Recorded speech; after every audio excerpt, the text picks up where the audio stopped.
Hello everybody, welcome to the Ordeals of Livistio, Session 15. I'm your host, John Dungeon Master, and with us today are our lovely facilitators. Guys, how's it going? It goes. Hey. Pretty good. We had a nice discussion about Digimon. Digimon, the furry Transformers, Planet of the Apes. What else do we talk about? Not a lot. Psyoping your nephews. Psyoping nephews, this is true. I do this. Neat.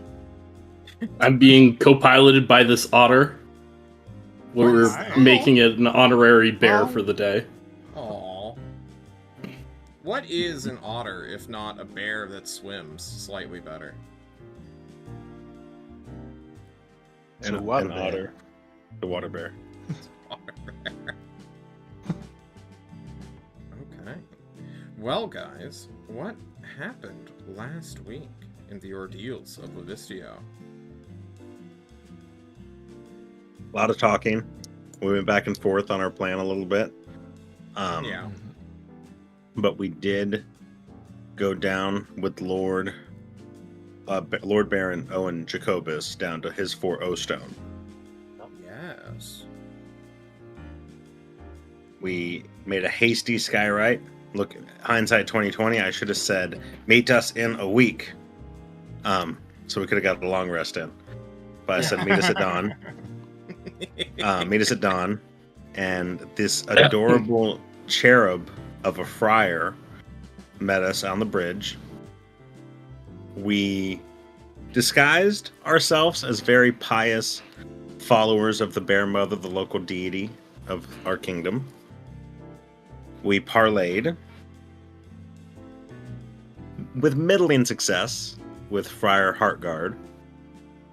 Yes. And after that, the prince, with part of the retinue of the facilitators, went to meet with the local druids and make a accord with the Bear Mother for a price of blood.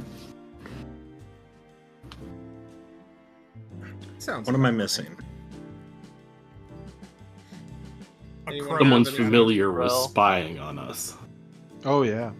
Yeah. Or just was Oh. just a crow that just did that. Changed its own eye color, you know? Yeah. Magic crow. Could be, I guess. It's just a stray familiar. Magical It's world, nothing. okay? Mm-hmm. What could that Crows be, can just guys? do that. What could that be? Alright, by my calendar, it is the 26th of February.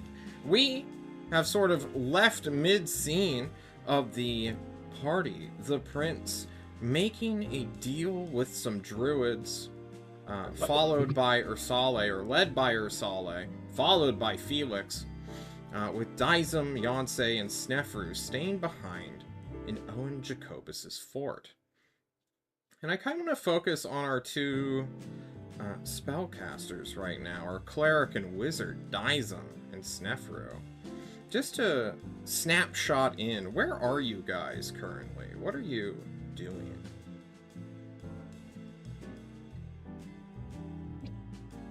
Jack, you go It's first. still the same day, right? Yeah. They Like just it left. was like a day trip. Snefru probably locks himself away in whatever room the good Lord grants him to further his arcane study and work on a spell book. Think about better ways to use Skywrite. Yeah.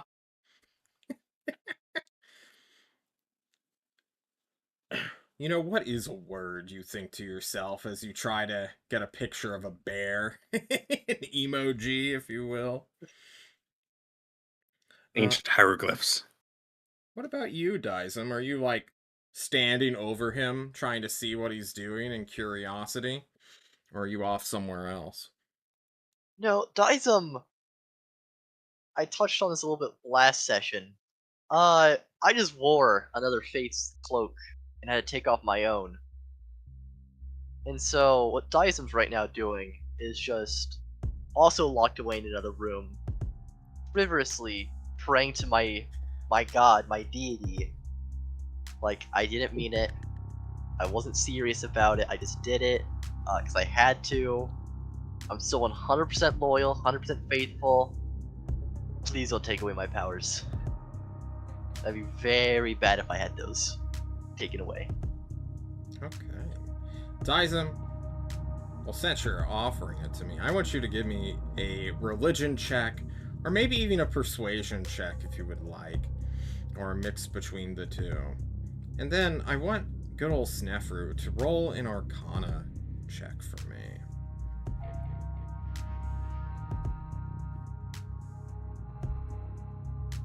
So I can either roll persuasion at -3 or religion at +1. And I'm gonna go with religion. Snuffy got a 9. Dyson got a 12. Dizem got a 12, Sneffy got a 9. Dizem, there are 2 rooms adjacent to one another in this fortress that are mostly for officers, but as you are the future king's courtiers, they have decided to give those up for you while you stay within the fort. You two, both magical men, or magical gnome and creature. I don't know if you delineate between human or other sorts of species. But 2 magical creatures are separated by a thin wooden wall. Dizem's religious mutterings, either in his home language or just general pleads, start to echo out, slightly reverberating through the wall, Snefru. And although for Dizem it's just normal fanfare, normal language, to you it is something much more foreign, much more alien. And Dizem, for you, as you begin to chant, essentially pleading, being, hey yo, it wasn't my fault, I swear.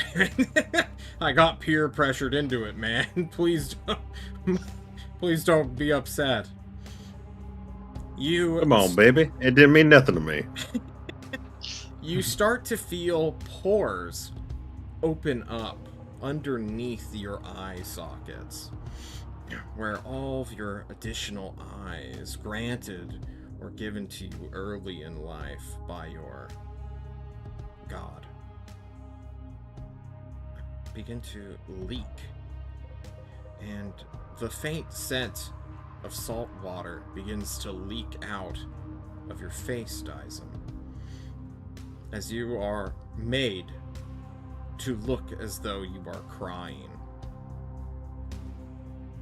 What do you do in this moment?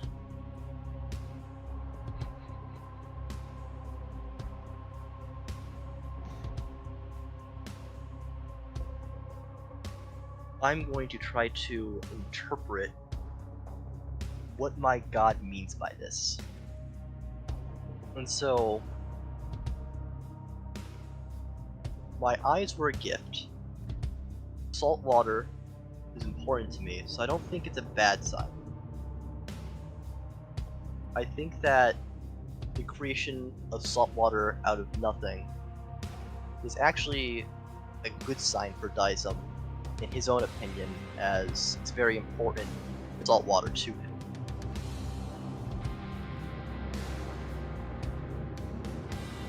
You interpret this. Not freaking out, not reacting in an explosive way. Snefru, all you feel reverberating through the exterior, or the other side of the wall, is just a faint sense of conjuration magic. I don't know if this alarms Snefru in any meaningful way. If it's a thin enough wooden like palisade between the rooms, he will like and peekaboo on Dizem's worship. But if he recognizes Dizem, he would stop. Okay. You stop then. Recognizing your good buddy. Your new friend, who you honestly don't know that much about. He stopped peeking. He's still listening. Like he scoots his stool closer to the wall, and he's got his book, and he's just. Okay. I know not how long Dizem will spend in repentant faith or prayer, but I think we will move on from that scene. Or time will pass for our people in the camp of the Druids. Or the Druid Grove? It's not really a camp, it's like a weird tree grove. Galinis, Ursale, and Felix, you have waited for over 2, nearly 3 hours now. It took you half the day just to get here. It's getting close to sunset when the head druid arrives. You have seen this man before, maybe not as close or without so much fanfare, but he is a shoeless, truly homeless creature that wears but simple furs and hides. He is incredibly dirty, has a desperate need to take a shower, and wields a strange gnarled wood staff with many tokens, charms made of bear fang and crow feather.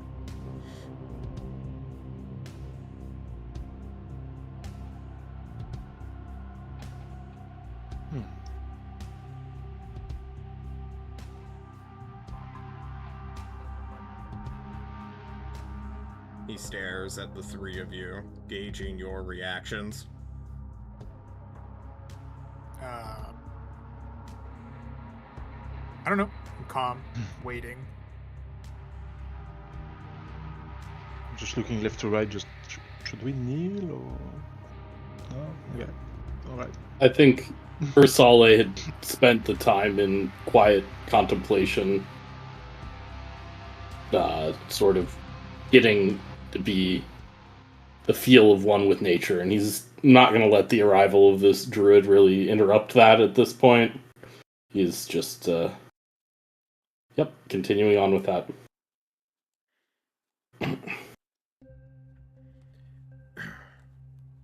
You maintain your meditation, Ursale, as the archdruid steps forward.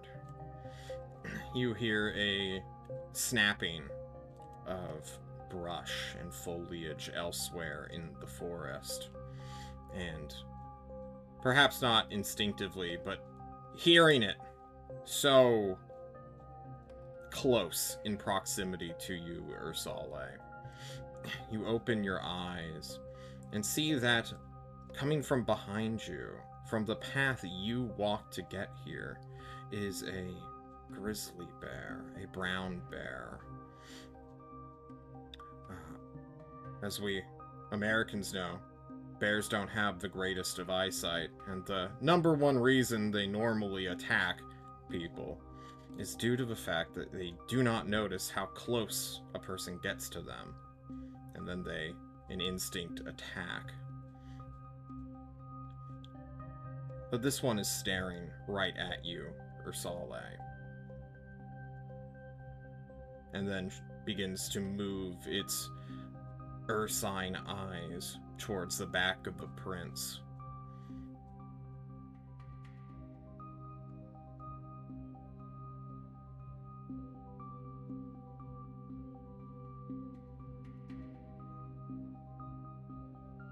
So to Yep. back. Okay. I do. So I think I would nudge the prince, and I would point to the bear and say, I think that may be important for what you're about to do. Okay. I turn and see a big bear. Yeah.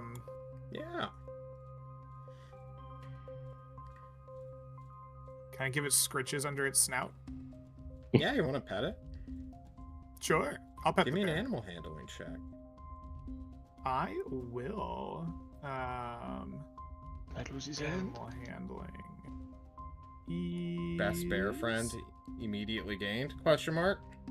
Oh my god, that's Pretty very good. good.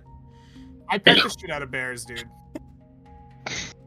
Have you been preparing for this moment your entire life?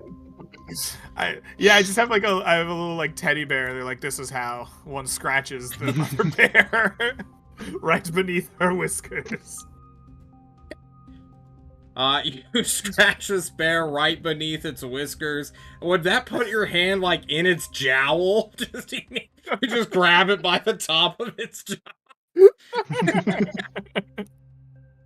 It's less a pet and more like what dog owners do with a really like wound up dog when they're like playing with its mouth. You can do that Oh, twice God. with a bear. You do it twice, exactly. I don't know if that's a good sign or not, but the bear apparently not just tolerates, but seems to actually enjoy this. Whether it is used to people messing with it or not, or there's some other sort of weird instinctual connection just now being made. You grab the bear, start fucking with it. When the Archdruid lets out a... Well, that wasn't supposed to happen. People get freaked out, he says. Somewhat jovial manner, all things considered.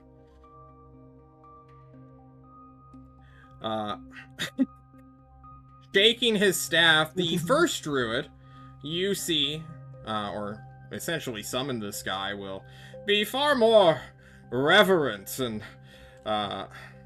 submissive to the Archdruid, and he'll go, I'm so sorry for calling you out of turn, but the Royal Prince wishes to make good on his family's promise in exchange for, waking her up.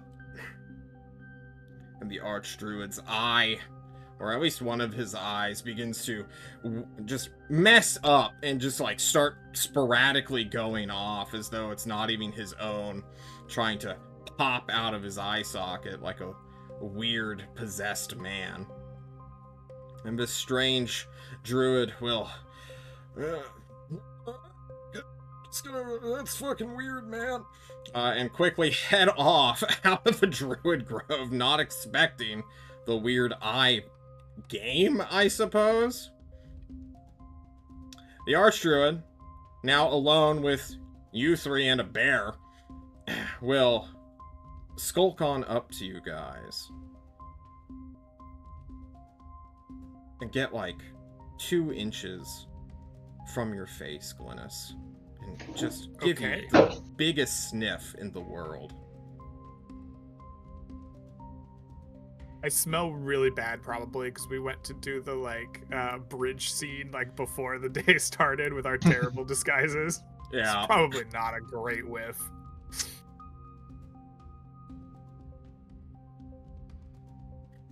Give me an insight check just for fun. Just for fun. Okay. Let's go in this madman's eyes and head and Ooh, an 18 on that double one too. 18s. Actually, triple 18s. That's what the bear rolled too. Now I'm kind of wondering if this is the holy number of a bear, guys. Unironically. This Archdruid, super weird. You've met him in passing, essentially. And never once did you actually hold a conversation with this lunatic. And as he gives you a big sniff, he's like,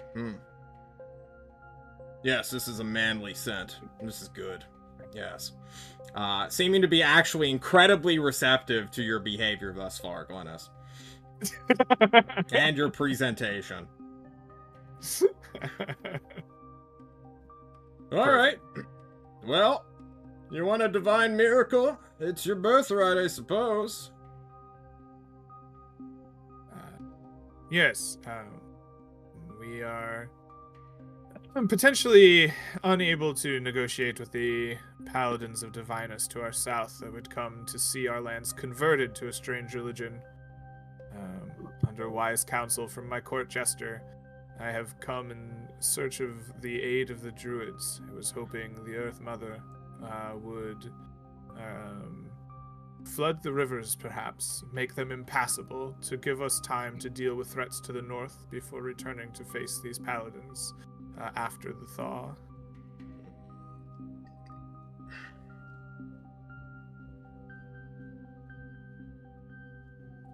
Why are you shaking your head, Rube? I saw a corn typed. Sorry.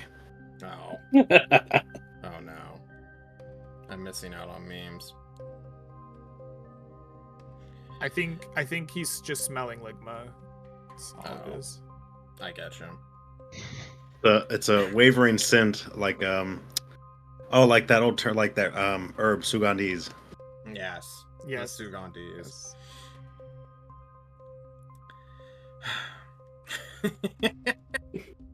No, we ain't falling for that one. No.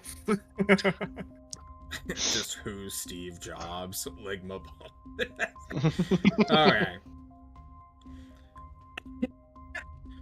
Man, that really threw a wrench. Alright. He nods his head in understanding. Yes. You have done well, I feel. Those paladins, they don't understand. This isn't the first time they've tried to destroy the old way of life. It won't be the last. We've never used the river trick before on them, though. I'm surprised your court jester even knew we had that power. They're shockingly well connected.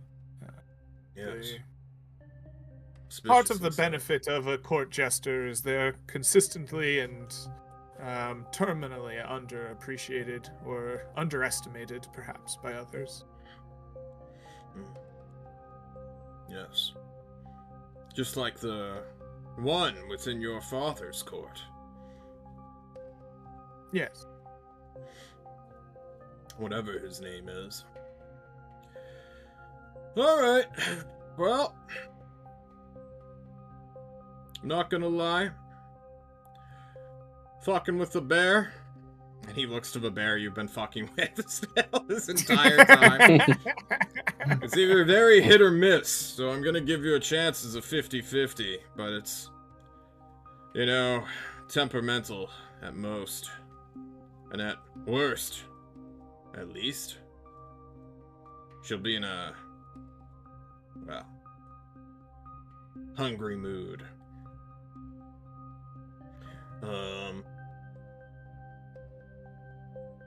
Alright, let's get you super drunk, super fucked up, and crunked, and we'll get on the spirit trip, buddy. If that is what is required. Nope. He looks to Versale, the druidic champion. He looks to Felix, the court champion, or judicial champion. Says, you boys want to get in on this too? Absolutely. Sure. Hell yeah. You will watch as he quite literally just digs through a sack filled with like random herbs, and he's like, we need to get a bonfire going. Ursale, cut wood. You too. I don't know. Rob this place blind. The druid grove around him.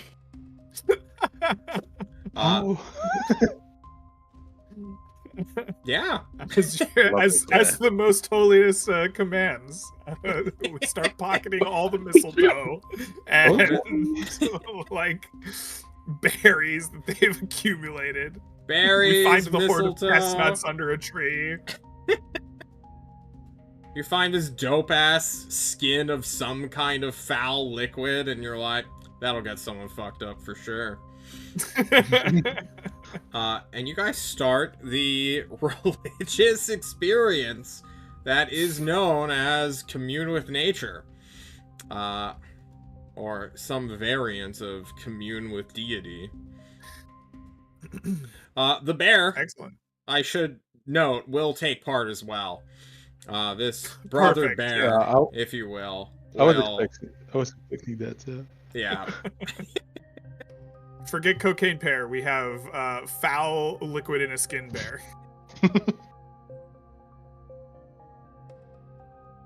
Oh, it's super cocaine bear. Oh god. Super cocaine. Okay.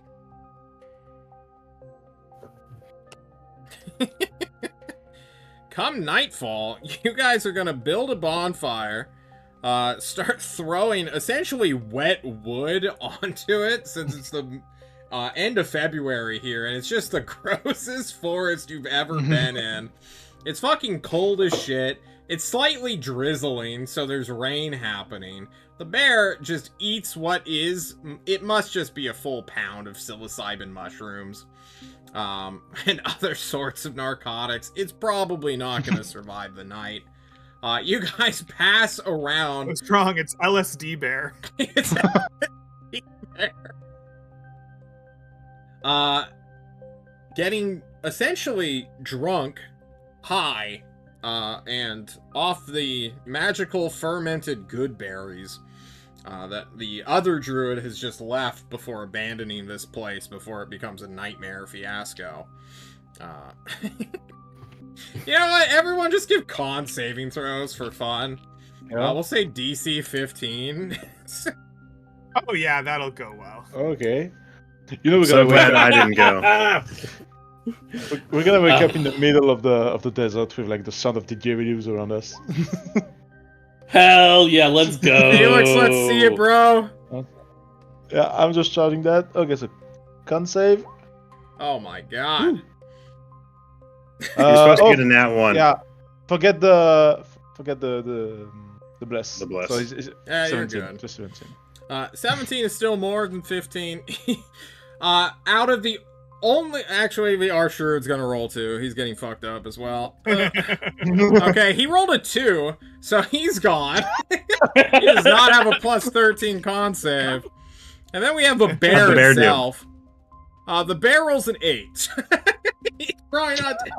So out of everyone who imbibes as this ritual for an hour progresses, only Felix is able to keep his shit in, like shit together, as his head is throbbing. He's feeling 2 heartbeats in his chest, unsure which one is his.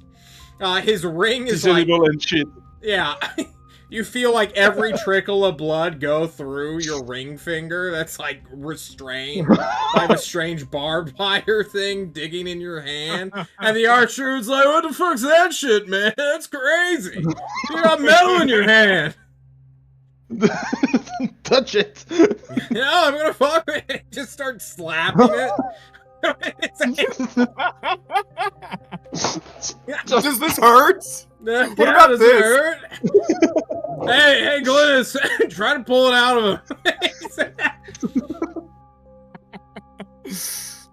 Glynis and Ursula, you guys get blackout high within minutes as the Archdruid opens the bag he revealed to you, dumps a bunch of herbs and other plants that have been dried for who knows how long onto a fire, and it goes up like a pine tree. It just immediate torches up as you guys are like, oh shit. Your vision... Turns out the Druid Grove was like made for this. It has a canopy that like keeps the smoke in so it can hotbox the Druid Grove. It has to be. It's all natural. It's all natural. Yeah. It's all natural, baby. It grows in nature. How can it be bad for you?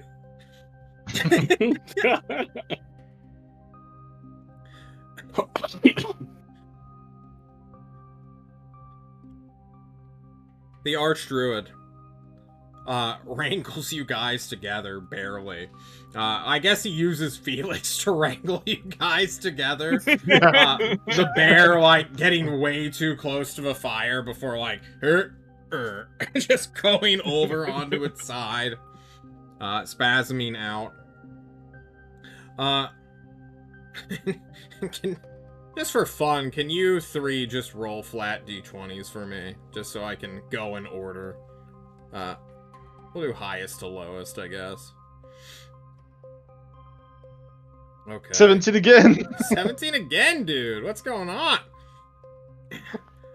So, Crush it.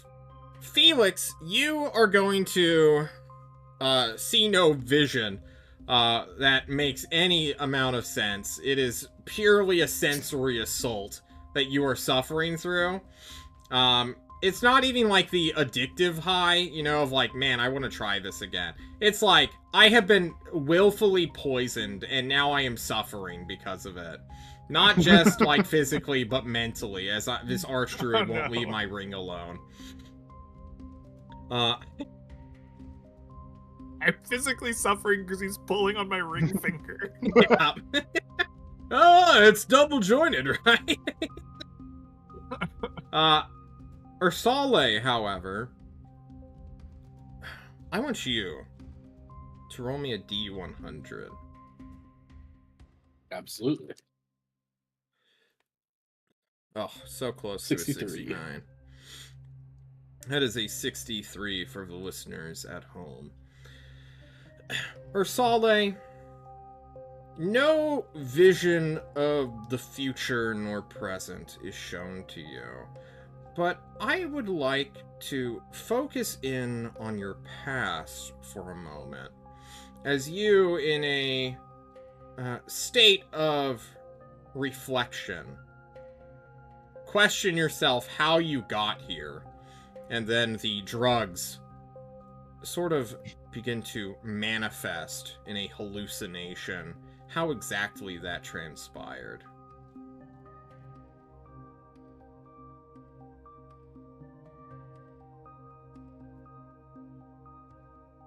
You looking for me to say some stuff here? Yeah. What sort of hallucination of So- your past shows up? I think like the thing that's on my mind, right, is that this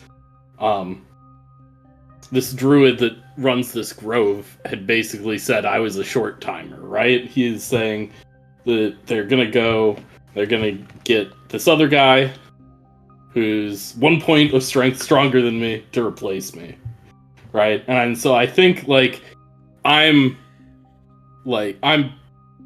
flashing back to actually when we went and met this wild noble man with my mentor, and that we had spent time with him, and he was stronger than me, bigger than me, but for some reason I wasn't abandoned as the person that he was training. He had chosen to go with me, but why? Why am I in the position I'm in? Mm-hmm. And then, just sort of thinking through, why was I chosen?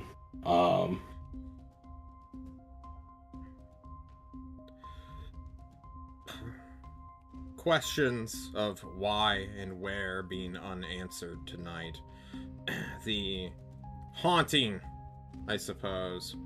Or maybe not haunting. I'm not here to judge your how your character views his own past, but the mystery that is, why are you here? Why do random druids give you so much shit when there's apparently a perfect replacement, you know, a few hundred miles north of where you currently are? It doesn't make sense. Shouldn't that guy be here right now, not you?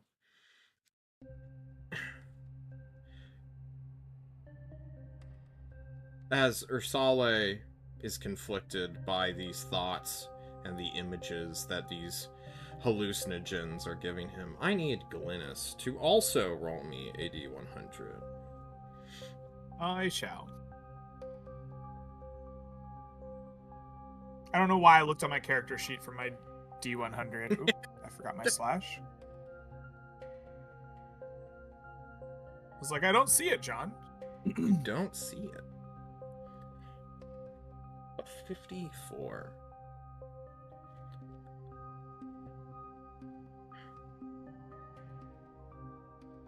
That is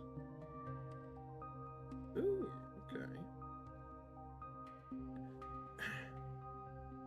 Glynis, as these drugs are coursing through your system, you don't feel any closer to divinity right now. You're unsure if this archdruid has just poisoned you for the shits and giggles of it. This doesn't feel very magical either. You've seen magic. You know what it's done. This guy, as well as the bear, seem to be just enjoying getting high in the middle of the forest with 3 random strangers he doesn't know. But for you, this being, I think, your first time you've ever done what is known as hard drugs, I would like... Yancey definitely drugged us when we were doing the team that's bonding right. at the river. Oh, Yeah. Bonded This so is just well. what Glynis understands as team bonding, because this is now twice that this happened. Oh no. This is how you make good friends. Good Yeah. luck. Welcome to my court. We must bond. Puff. And then pass.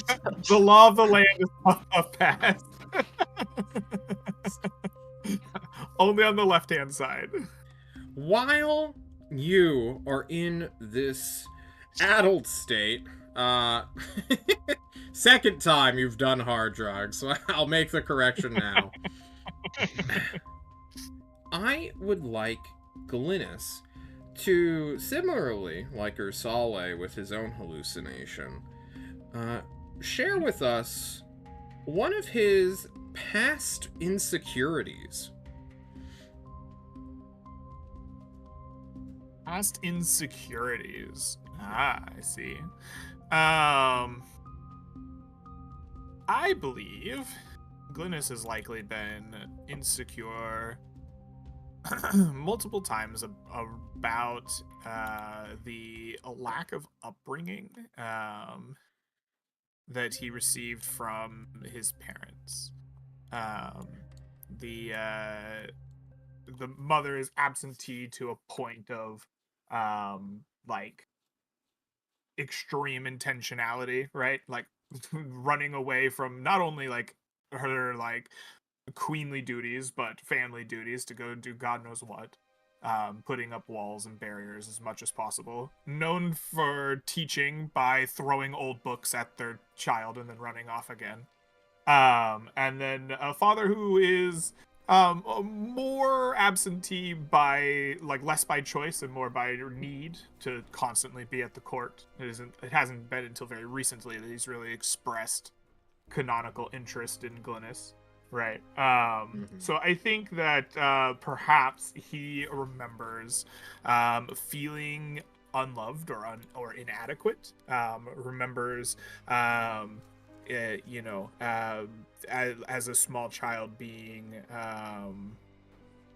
like feeling like he has to be poised and perfect and in control, and to not be is like a failing, right? This is how he's going to earn the attention or the like approval that he needs or feels that he requires. And that is, and I guess it leads him perhaps to, if you will give me some artistic license, perhaps it leads him to his study of his like grandfather, right? He sees a man who was respected, demanded it, and he like sits at the knee of his head servant, the slightly Argyle. less old, but in huh? Argyle. Yeah, at the slightly less old but still ancient and decrepit Argyle who told stories of the battles of the past and his grandfather. Perhaps he steals away to find the kind of treasure room of his grandfather, sees the blades and the arms, and he hears the whispers of this blade, and kind of you see the beginnings of his desire to master mind and body so as to be able to wield this one day and put to rest those insecurities of the past. I love it. And I'm going to build upon that final vision you have before the actual magic of this night takes place. All right. For you, a boy, poor baby Glynis, alone, having fled from Argyle, who only seems to praise you when you are acting prim and proper, telling you that your mother and father are very proud when you act a certain way as a means of education, are staring into this glass case where you see a somewhat beaten and broken blade. The same one that got thrown into a river when your grandfather was violently impaled on a paladin's lance in a river not too far from where you currently are. In fact, just south of these moors of Alfaros was where the battle took place. Thinking of that, staring at this illusory or hallucinogenic sword in your grip, you hear the voice of a sober archdruid in your ear, but do not see him as you tilt your head into your castle's treasure room. The archdruid whispers, oh so quietly, Glynis, this is not your path if you choose to accept the Bear Mother. Are you willing to let go of this sword?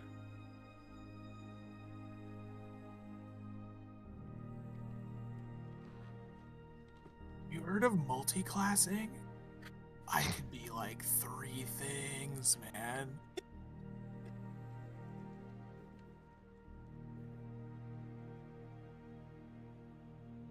I think the answer is no. Okay. I think Glynis,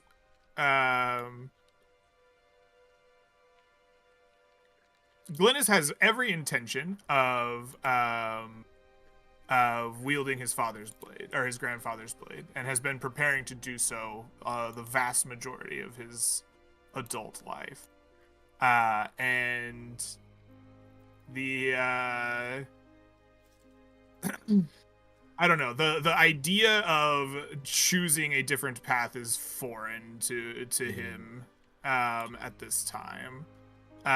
He believes, rightly or wrongly perhaps, that he could do both things. He could uphold the Bear Mother's justice if required and needs, while also continuing down his path. He doesn't see this as a choice between two ends, but something he will do as necessary on his path, which leads towards this blade. He's not going to be... he doesn't see this as a like either or, and I don't know if he's in the state of mind to be able to properly say that. But this is the thing he tries to explain to the Archdruid, while probably just being like, no. Like,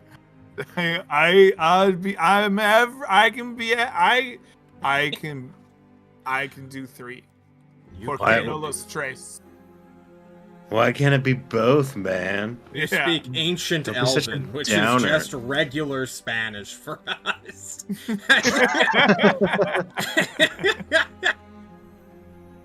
As you deny the Archdruid, who is giving you, perhaps strangely, a dilemma, a hard yes or no offer, you look back to the reflection and see not yourself either as your childish, hallucinated version, nor as you of an adult or young man, whatever you wish to call yourself. Instead, you see a human with a face that is so bright and lively, whose eyes are like two crescent moons in a way, with how joyful he feels. He has luscious, almost autumn-colored hair, and reddish brown, and he stares at you for a long time, Glynis. That is but It looks like he's having a good time. a super good time. Is he joining us at the bonfire? In a way. Glynis, you look at this sword in the case, and it's gone. And just for a single moment that may not stick, or may be the only thing that Glynis will remember when he sobers up in the morning, that the blade in the case was never in the castle. It's still in the marsh where your grandfather fell. Intriguing. The imagery of it falling out of his hand as he is impaled and then irradiated by a smite. That must be like one of the highest smite levels possible to finally fell. It's just Indiana Jones, like at the end when they open the Ark. It's just like Yes. melting. Oh! It's silent, but he's just yelling in pain. When the sword falls from his grip, lands into the water, and then stills. That is the image that Glynis wakes up with. Arm in arm with a giant grizzly bear that's just hanging out, sleeping next to him. Ursale's on the other side.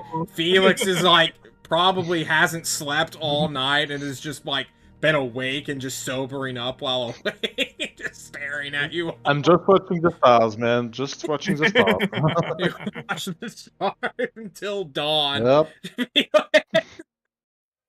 The Archdruid is likely on the other side of a fire, spasming still.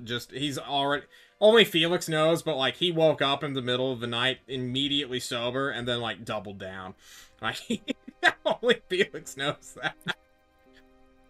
He's just having a series of strokes that seem to be canceling each other out. Oh, Jesus. It is now 27. Fucking Jack.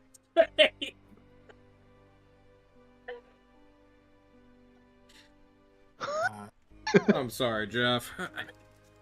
No, you're good. Artie, you awaken.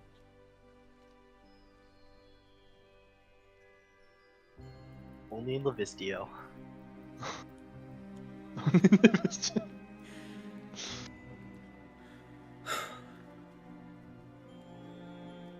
You know what would be good right now? Some venison. The bear mutters in agreement. Oh, we're all awake. I thought Jeff was awake. Everyone's awake. No, everyone's awake, yeah. I have to ask the Archdruid. Is it done then? Is what done? What? Will we have the bear mother's support at the river? He gets up. He looks to you. He looks over your body. Are you bleeding? No. We gotta do it again, he said. What? Nobody rolled beneath a 10, it seems. He just breaks it.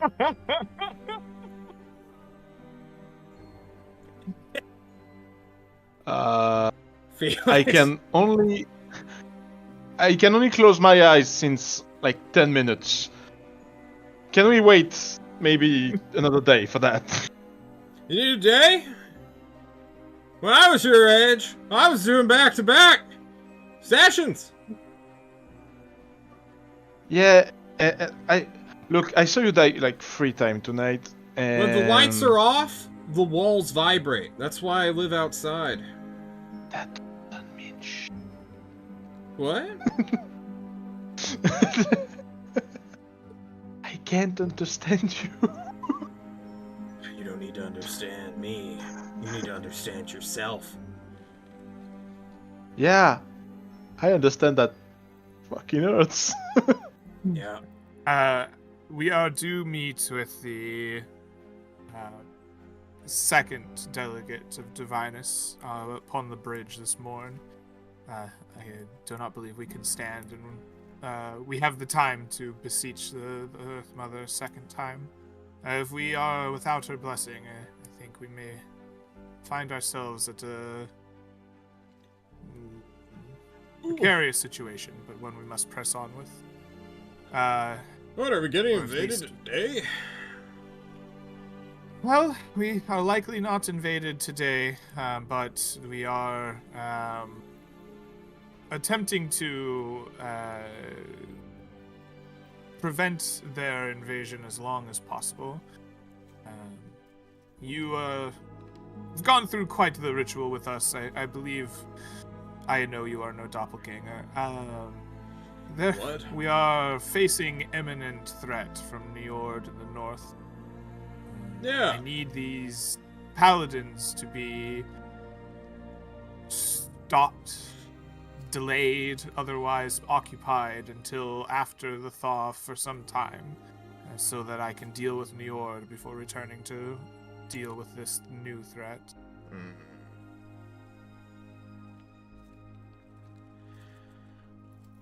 I mean, surely there might be something we can do to please the Bear Mother, other than this ritual. Can't we, like, do you bring back mean? You think she lives in any place real? She's not part of this material world, man. There's only one way to connect with her, and that's spiritual. And I'm not gonna lie, guys. I'm trying to hack your bodies to let you reach spiritual, not Nirvana. That's a different thing. That's a band. Oh yeah, the t-shirt brand. Apotheosis, that's the word. For a limited time so that you can connect with her. However, you know, it's not always hits. It can't always be relied upon. It's kind of a numbers game. You just gotta keep going until either your nervous system ends or you make that connection. Well, perhaps we shall need to connect another time, but should it require all day again, we will miss an important diplomatic meeting. Rosale Felix, if you so desire, you may continue this ritual and beseech upon my behalf, but I fear I am due back at Forto Stone. I get you. You know, my duty obliged me to follow you. Sadly, I won't be able to take part of the next ritual. I'll have to make sure you are safe, of course. Of course. Alright, well, he kicks the bear in the gut to, like, wake it up, and it just immediately pukes up some of the stuff it consumed last night and just didn't properly digest. Like, it was just laying in its throat. And the bear gets up, and begins to stand. And he's like, get up, you bum! Go with him! Prove useful, you stupid son of a bitch! Oh my god, this lazy bones! He's 3 years old and he's not done a single thing with himself yet. You believe that? Maybe You he's know- late bloomer. Perhaps he is a late bloomer. Aren't we all? I don't know how Perhaps he's long really this creative. bear will stick around with you, Prince, but apparently he's your friend now. You did some weird fucking ritual with him last night, I guess.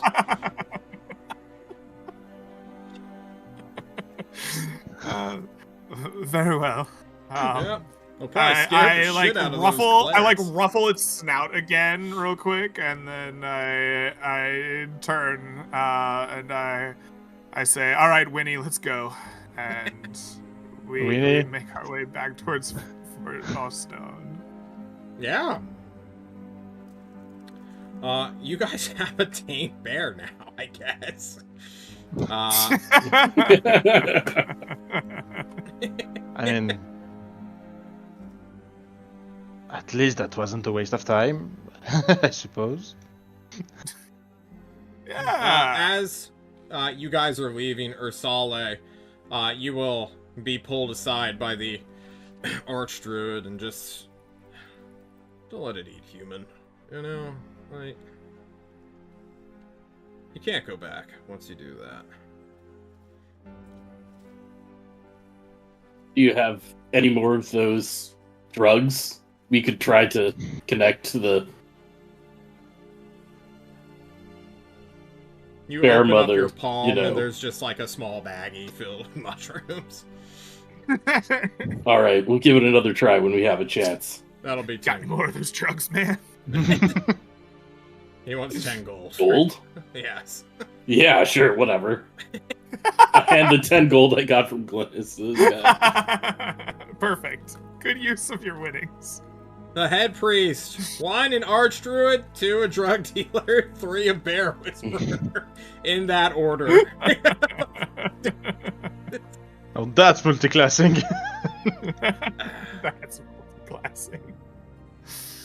You guys head back down to Fort O'Stone, where Snefru and Dizem can be found awkwardly standing, like, should you guys go to the meeting on your own without the prince? Like, you see the horsemen are trotting up the road to the bridge. Nefer's pacing angrily. Yeah. Like- Circles. Do you want to tell them like they'll be here soon? Should we like talk to them? And you know I'm a master diplomat. I'm great at talking to people. I know, but neither of us are monarchy or royalty, and we could be shot for even Yeah, trying. Neither of them. Right? I don't know. We wait for the prince. Like I feel like we're the same cloth in like a really weird way. But yeah, Not you and me, not you and me. Me and them. It's like really far. what is up with you and loyalty to other people? You like Smiling Sam. You like the Paladins of Divinus. No, not that type of same cloth. I mean, same type of cloth. It's like we're both religious. I don't pretend to understand you weird religious people. I think you're all crazy. Is it crazy that I can reach my hands out and make your wounds disappear? No, it's magic. Just a different Then it- type. Then it works. Crazy or not, it works. Okay, It does give indeed. We'll give it like 10 minutes. If he doesn't show up, we're gonna have to like talk with him. We'll give it 10 minutes and then we'll wait longer. Because we can make them wait, and that's better for us. We'll wait 10 minutes and we'll rediscuss. Okay. A fucking art of the deal over here, Snapper. Make a person wait for 10 minutes, piss them right the fuck off. They'll take whatever deal they can get.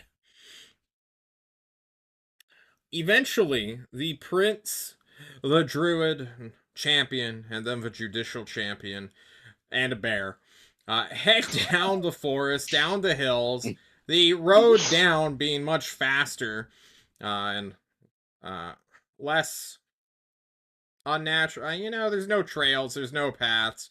Ursali's not pulling your leg. He's kind of just descending down in a generally straight line. Down to Fort O'Stone. Really, we're at the start of a joke. You know, I'm sure there is. Prince, a champion, and the judicial champion, and a bear all walk into a bar. The barman says. Dot, dot, Roll dot. initiative. Get out of here, you balls. already fucked up.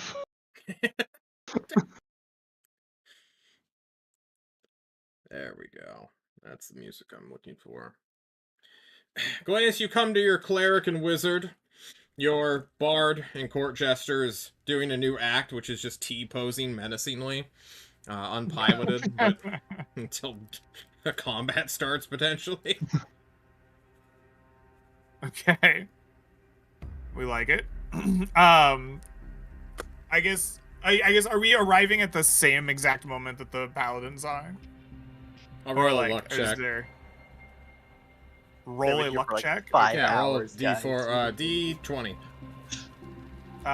Okay. Oh boy. It's a 10. You surprisingly enough, you're still gonna beat them to the bridge. All right, excellent. So I guess I walk up to my companions, like, I apologize for tardiness. Communion with the Bear Mother takes a great deal more time and ritual than I anticipated. What's with the I'm bear? glad you were ready to negotiate on my behalf should we be late, but I am here. This is Winnie, by the way. They're great. Your Highness, please, permission to speak freely. Yes, sir. You smell and look like shit. I probably do, yes. Want some water? Let me help with that. All right, And thank I'll you. prestidigitation. Oh, You need like 12 Just- castings just to get the stink off him, man. Just over and over. It's like spraying your kid down with the breeze. It's just not working. You need some water as well, self. Whatever happens, just nice refreshing water. It No, drinkable water, maybe. has a little salt in it, but I feel like that's not the biggest point concern right You, now. I can't taste anything right now. So, all right. I'm gonna Do hit him not with a drink. flask. No, Dizem, do not feed him salt water. I'm gonna hit him with a flask. It is the briny, most stout just cup of water you've ever had, Felix. Is it better or worse than what I had with the druids? Just salt water, Probably man. better, but in a Fuck it. different way, disgusting way, I guess. As long as I don't have like a third horn that's growing, that's good for me. I'm gonna take a bigger swing of a heat chunk and just pocket it back. Thanks. No problem. It's always here. Using magic cantrips as well as whatever sort of grooming kits and items you have on hand, you guys begin to walk your way up to this bridge. And I think we're going to take our first break there. And on the other side, we will speak with Overseer Nicolau. We'll be right back, everyone.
Not much for Hello, bear. everyone. We are back.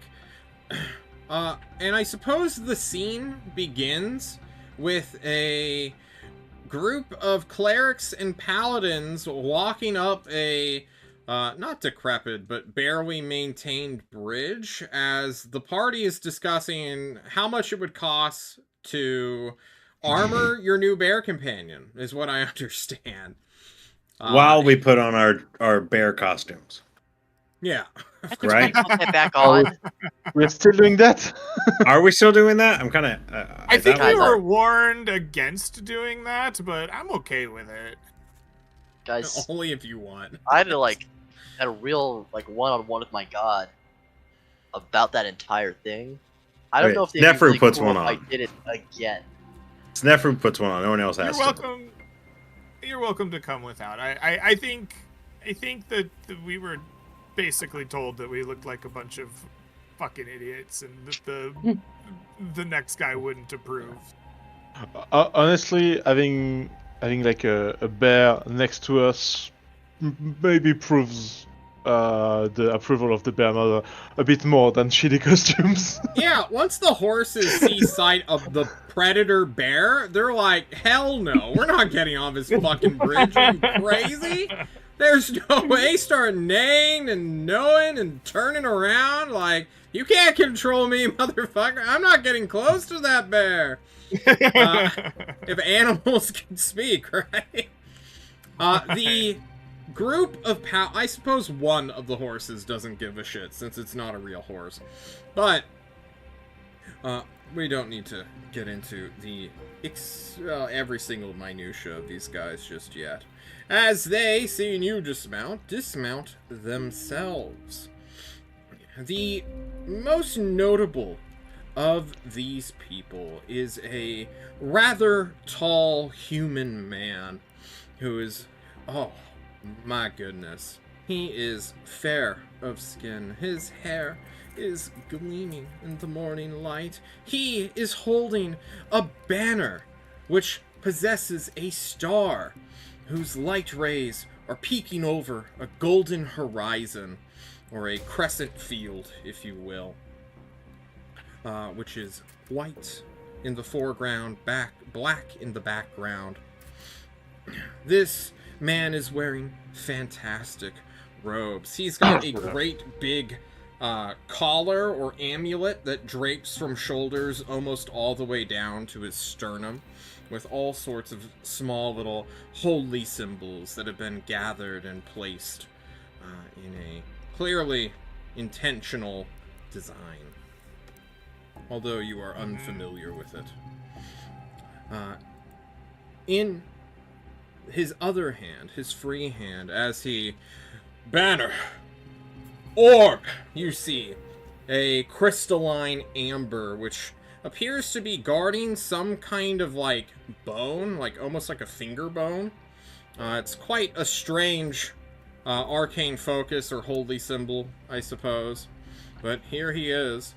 The last notable feature is he seems to be either constantly squinting due to bad eyesight, or his eyes are just entirely closed, and it's kind of hard to tell at a distance. Alright. The guy behind him, who seems to be some sort of guard or paladin, will take this banner from him. This is a red-headed rectangle of a man who is, he's playing Minecraft while you guys are playing D&D, as he walks with a clear and almost robotic purpose and gait. Like left leg, right leg, left leg, right leg. It is almost hypnotizing how he's just walking in perfect discipline. On his hip there doth be a longsword, currently undrawn.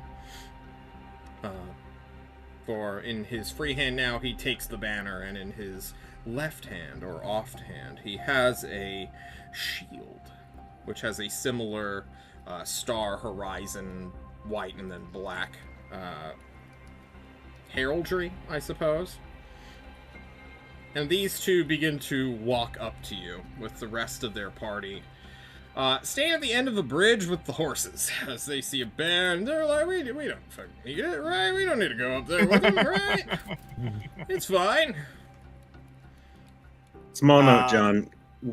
When the prince introduces the bear, can Snefru ask one of the fort soldiers to obviously bring half a side of beef for the bear to eat during the meeting in full view of the Paladins?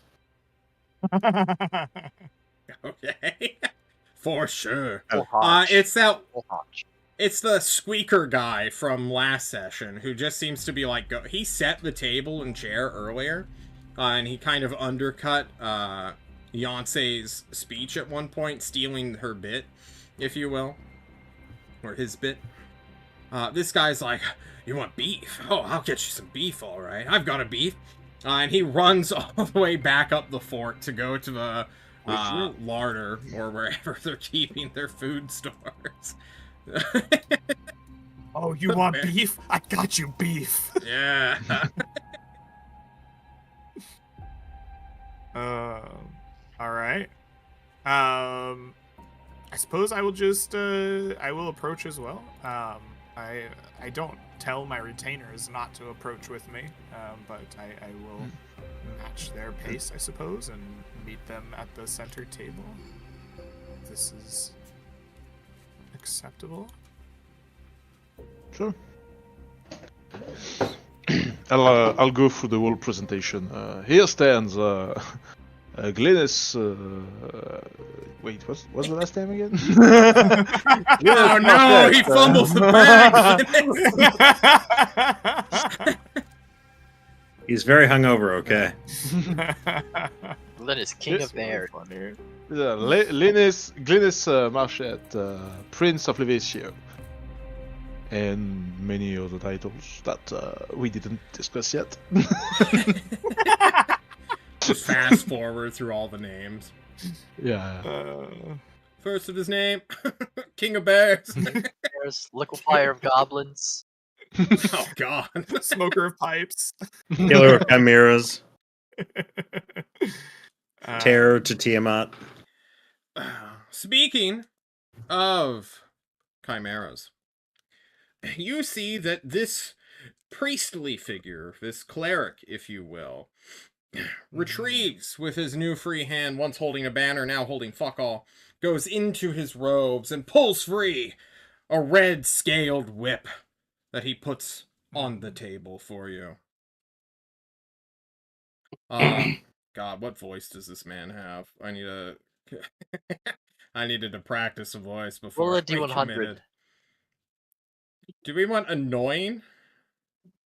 No, I feel I like mean, he's pretty, right? Annoying he's would the be head funny. haunch. He's a head haunch.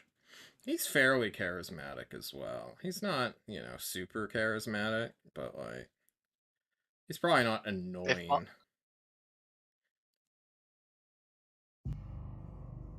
Is that the right music? No. We need something. Probably a little Give me arrogant. something. Yeah, I got arrogance, bro. Don't worry. Let's try. So look here, see? I'm the paladin. Yeah.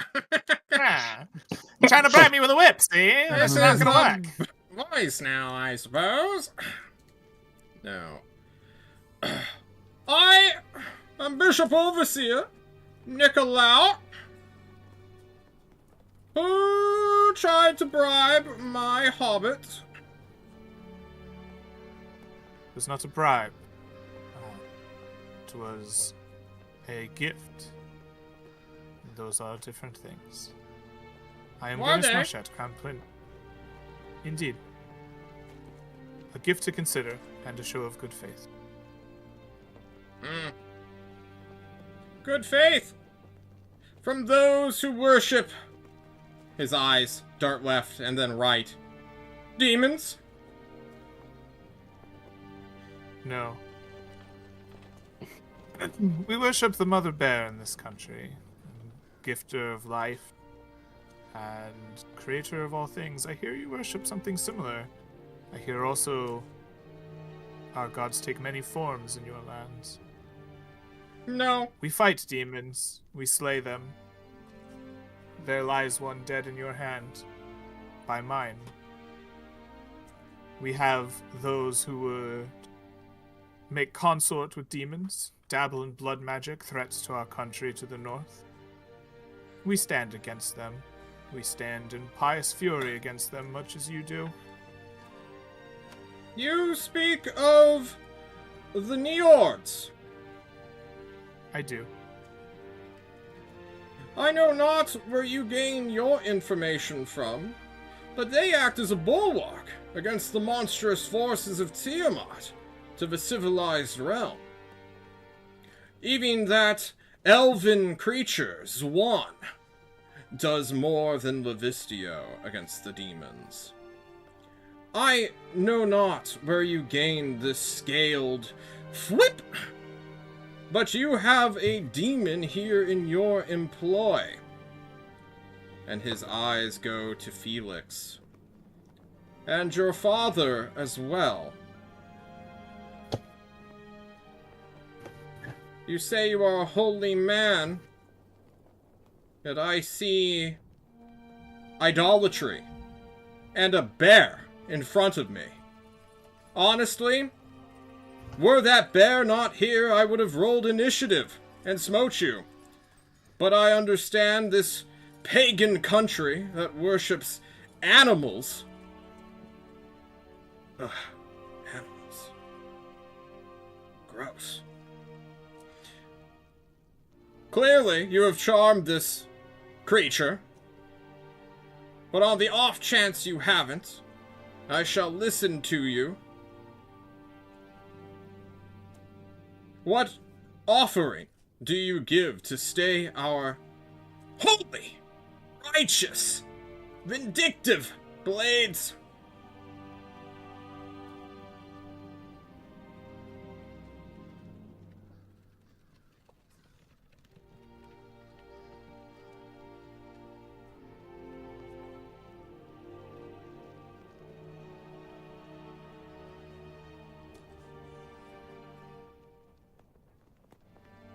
Know the location of a powerful blade, wreathed in shadows, and capable of forging pacts. Stay your hand until I deal with the invasions of the blood magic wielding Niord, and I shall show it to you, and it will be yours. You would give us a fell, cursed sword. Exchange for truce. In exchange for a stay of your men. I know you seek and desire to forcibly convert those of our country to your religion, and though I do not think that it is necessary, and I think that we share many of the same goals, I do know that the destruction of foul magics and the protection of the pure human line is high amongst your goals. I offer you the knowledge of what's my grandfather's name? It's not It's Gilroy. Gilroy, thank you. I give you the knowledge of Gilroy's power, the ability to make sure it no longer threatens you or the lands that you protect. Okay. Glynis, you have made this offer. And now, here comes the fateful dice roll. I'm gonna let you decide if you are lying to this man or not. Oh, I'm lying through my teeth, yeah. Then I would love a deception check. This will be a Absolutely. contest.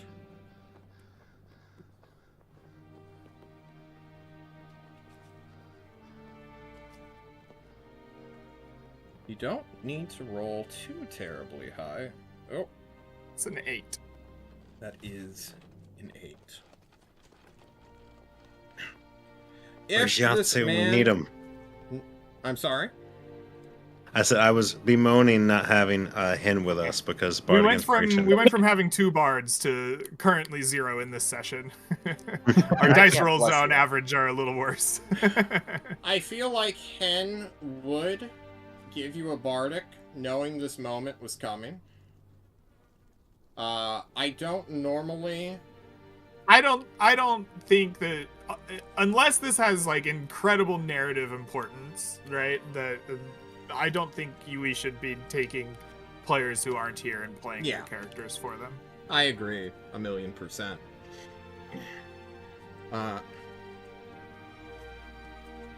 Rip.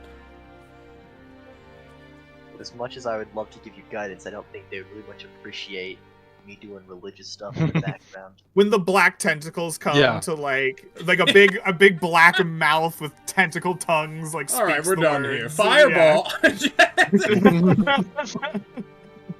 Gentlemen, kill that one. Whether this man believes you or not, his answer is relatively level, and his offer, in his mind, seems fair. If you bring us the artifact... What was that noise? I'm so sorry, that was... We're on a bridge, it might just be the water. Yes, I heard a loud catfish, I suppose, jumping 12 feet high into the bottom of the bridge and slapping it with a strange vibration. It's said if one manages to jump over the bridge, it turns into a dragon. How terrifying. But unsurprising in this realm. Regardless, bring us this blade or tell us its location, and you will have your truce.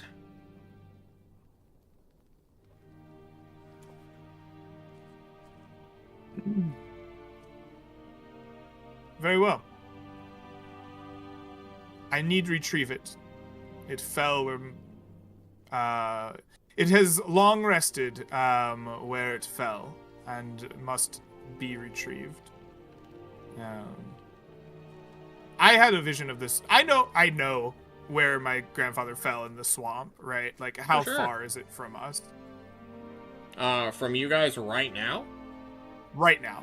If I were to walk to it, how long would it take? In terms of days or miles? Days.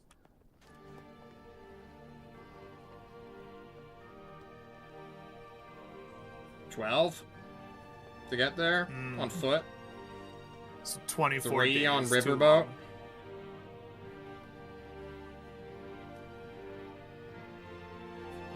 I ask him to return here in like 3 days, and I will make it. I will give it to him. 3 days. 72 hours. Is it 3 days there and back, John? Or is it 3 days there, 3 days back? It's 3 days to get there by riverboat. Okay. Yes. So It's off this map, essentially. It's like right off of it. so maybe we should set the rendezvous to be in 6 days rather than 3. We could also... I can't give him the blade, so I have to give him a fake. It doesn't could- matter if I could have gotten there in like a reasonable amount of time, then I would have gotten there and like tried to work from that. But like, I'm setting a time to give us time to prepare a fake and to make it sound reasonable. 3 days seems right. I love it. Daizum, Um, me and Daizum need to curse up a blade. Yeah, exactly, right? Like we're gonna put a curse on like a standard blade. Maybe an ornate blade, right? I'll pay somebody for their weapon and see if we can bluff this man. You have So 72 hours. I shake his hand. He slowly takes yours. You feel a soft sting from his holy radiance, also known as... I don't know what it's called. It's not Divine Strike. There's some Dancing weird Nettle? spell. I don't know. Yeah. He's just been poisoning himself with the radiation, and now you're sick. You need help. All right. I will be known as Prince Glennis Curie, Yeah. inventor of uranium. You need some rat away, Greg? Yeah. God, you're all kind of staring at this guy. I kind of want to do a character check-in. First, we'll do counterclockwise. We'll start with Ursale. Ursale, you watch this prince do a deal. What are your current thoughts? Where do you stand, I suppose? I think Ursale is of the opinion that that we should have just tried to bait them into a fight earlier. And I guess right now he doesn't know what the prince's plan is with this blade. So, I mean, I guess there's a lot he just doesn't know. But I think he's, I guess, deferential to the prince in this. He's not a diplomat or a maker of state, so his opinions are mostly just his. Felix, we're gonna jump to you next. Where do you stand on this situation? Well, in the beginning, clearly, Felix was biting his own lip, just trying to resist the urge to assault this man for daring to call him a demon. But as Glynis made his proposal, clearly now there is a lot going on in Felix's mind. More so, like, has Glynis gone insane recently?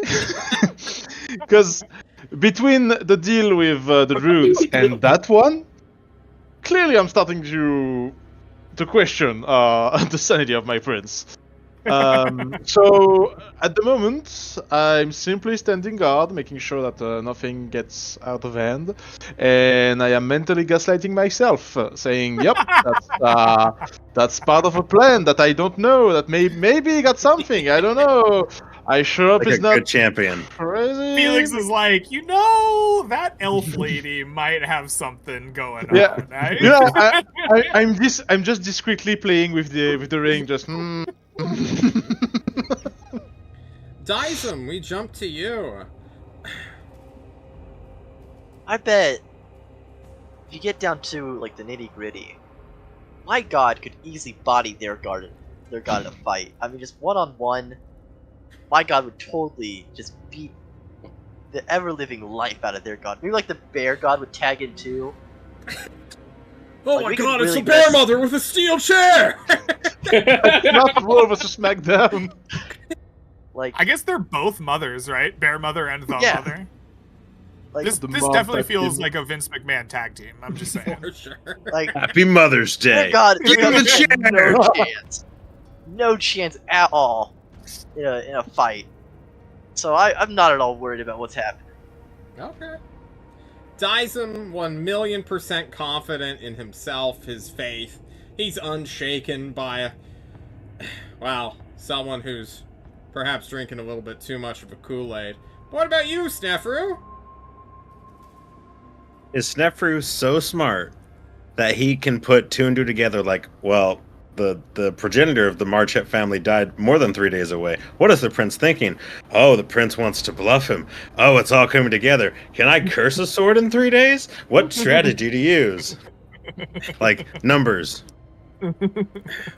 You're not We're just even seeing worried. the Pepe Sylvia board. It just has Yeah. swords and curses on it. I've never cursed a magical item before. You all leave. Your backs awkwardly turning in relative unison as you all slow walk backwards. I don't have awkward shuffle back. I shake his hand. I give him like it's an accord or whatever nicety, and I spin on my heel. I walk confidently away. I show no signs of awkwardness or weirdness. I am projecting full like cool, calm, in control. Had my Ritalin today. Come on, Winnie. Let's get Don't out of worry, here. I'll do the awkward working for you. Yeah. Felix, you are matched. It's a very reversed role where the paladin guy doesn't give a shit. He's like, alright, we're not fighting, fuck this, I'm out. And like starts walking away Minecraft style with a banner in his hand. But it's the cleric guy who's like, I'm still suspicious of you guys. Am I gonna cast a spell? I don't know, maybe. Oh man. You make it to the other side of the bridge, and soon, with a confused bear eating just a massive haunch of a cow, not even like a steak or anything, it's literally just an This guy must have sprinted to, like, a local slaughterhouse and like, I need the biggest hunk of cow you got. He just took it and ran all the way back here and threw it at the bear, who's just chowing down on livestock. The way the bear mother intended. True. You guys have 72 hours before negotiations resume. It's currently the 27th, which means we have a leap year. Looks like February goes to the 29th, which means on the 1st of March is when you were scheduled to meet again at the bridge. In that time, that's the wrong pen. What do you guys wish to do? So, we're giving this guy a sword. I want to clue in everybody, right? And, tell them that, like, this is my gambit. I see a potential way to get what we need, like some kind of truce or ceasefire here. I need to make them think that I've given up the Marchette blade. Obviously, we can't go get it, and I don't want to give it to them. But like, this is the time and whatnot, right? Like, do you know what type of magic the Marchette blade was? It was if they were to cast and detect grants magic on it. pacts. It doesn't matter what it was. These people expect some evil, foolish magic. We just need to lay some stink on this thing. Very true. We know that none of them saw the actual blade, right? Well, they might know about it. They might know like some things, and they cast detect magic, and it's like, this is divination, not conjuration. They might be like, I don't think this is the real blade. I think me and you both will work together. We can just confuse them. We just need to buy time. I can pray my best. I guess to have this my blade. answer to you is I don't like if they figure it out and see through the ruse, then they do, right? But let's try it anyway. If they go like, ooh, transmutation magic, what coward? Then like they got us, right? Then we stab them. Easy. Yeah, then we we throw have to down. No. Then Felix stabs him. Maybe Sure. we don't ambush them under the sign of peace, but maybe we start insulting their families and give them the old fart in their general direction, whatnot. Yeah, that would I do like it. Yeah. Okay. We need to We got find a 3 fancy days. blade. You throw some wizard magic. I'm gonna pray for some weird stuff to happen to this blade. Well, I've never cursed a magic item before. I've never Nor have I ever made cursed one. ever. But if I could just, you can't take that ring off, can you? Nah. Then you need to be in the workshop because I'm going to study that ring and then apply some of that to the sword. I like it. I'm going to copy and paste as well as I can. Oh, I like it. Okay. You need a fancy sword. You're gonna study a ring. I'm gonna like rub weird waters and oils on this sword. Try to pray to Yeah, you go first, I'll go second. have some weird stuff going on with it. You have ceremony as a spell, correct? I do have ceremony as a spell. In Dungeons and Dragons, this is not 5th edition necessarily, but in Dungeons & Dragons as a game, it was often common to be able to prepare the opposite of the spell. For example, there is no such spell as reduce, or at least there didn't used to be. You simply had enlarge, and you had the opposite of enlarge, which allowed you to reduce at the same rate. Could you prepare, instead of ceremony, like desecrate? I can desecrate a sword. That's not a problem. To be fair, if you try to ceremony it, in their eyes, that will probably be desecrated. Desecrated? Whatever I do to this sword, they're gonna see it as an abomination against their god. Yeah. Just give me a cauldron full of salt water, some seaweed, and a little bit of time, and I'll get something happening to this sword. All right. It might just be The poisonous herb, salt the water. herb time, or like the sands of time. We're gonna find out how much time it takes to. I don't control my god. My god Get does both what they want. times. I am simply So their eyes. cup of seawater, seaweed, or salt water, seaweed.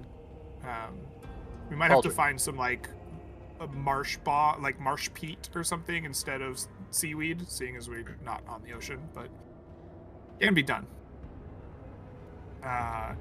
In the interim, we probably need to make a show of going into the marsh somewhere to collect the blade. And I think that, I don't know, is worth doing. When we go there, perhaps we can try communicating with the Earth Mother again. I don't know what happened there, but it seems that we got an inconclusive answer. And I guess when we return, if they accept, then we're great, and if they don't, then like we should prepare ourselves with our best Yonsei-inspired insults to, I guess, bait them into making a mistake, so that we can deal with this threat as quickly as possible. The Schlieffen plan. But this time it'll work. I can probably, maybe send a few guys in the area, pretend to get a soul of the water, if that's absolutely necessary. Because given our short window of time, not sure we will be able to do it ourselves. We need a beautiful ornate blade. Can we not? Yes. Well, Like, Fancy. hold on. There's literally a marsh like right here. We can't just like walk into the marsh and come back. There's also a marsh on the other side. There's two marshes. Sure, yeah. one I on mean, each this side one of seems us. farther. Maybe it's They're the same. covered who in knows? marshes, for sure. Yeah. We can just go to. I think Felix's Annie's point marsh. was we don't need to do it. The prince could send men to retrieve the blade, Oh, sure. So- Okay. Yeah. Yeah. and so he could send some guys, or if he was offering to go with them, I don't know. No, you can't. I need you. I need the ring. No, I was just suggesting that. No, that's fair. Okay, we can we send guys can too. have If- Felix send people instead. That makes sense. If that's necessary, I mean, Yeah. not sure. I mean, cover our Let's That's bases. go. my plan anyway. If you guys have other plans or things that you want to do, go nuts. I think that's my plan. Though, is to like create this fake blade. Beef Boy raises Nefer a has hand never been so immediate- happy. Like, he never left. He's just kind of been lingering around after throwing through bear meat. And he's like, I can go into a swamp and pick up something and then return with it. Excellent. That guy's really good at his job. I put that out love there. being told what to really- do. Like, he is. Perfect. What's his one of name? our requisitions. What rank are you? This guy has to like get I some don't sort know, of like a promotion. He's soldier, really a good. levy, a peasant who's been raised. I'm not a man-at-arms. I'm kind of just like a making him guy an in officer? service to Owen Jacobus, Baron of Fort of But we- Stone. But we like your hustle. We really like Yeah. your hustle. What's your name? That's a type of. Alright, I don't. on. John, name John. You had to. What's this guy's name? Someone name this guy. I have a great name for him, but you're What? not gonna like it. Shut the No, don't you dare! Just My putting that offer out name's there. Misty. Nice to meet you. Misty? Misty. Misty.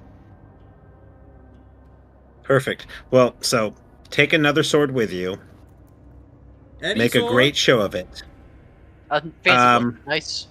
Well, no, Do you- I mean, that one Glynis, doesn't have to you know be what, like, fancy. the type of The one sword we you need look is like? fancy. I will requisition somebody's like an officer's blade. Oh, and Jacobus nice gives you looking his blade. longsword. Here. Just Yeah. fucking take it. I'll man. pay for it if need be. But I like, don't I care. actually don't have money anymore. How much money do we have on us right now as a group, guys? Like Ursale will total. pay for it. Yeah. I have 5 pounds of gold on me. Yeah. So I say let us spend a day or more. Like we'll spend half of our time preparing this blade.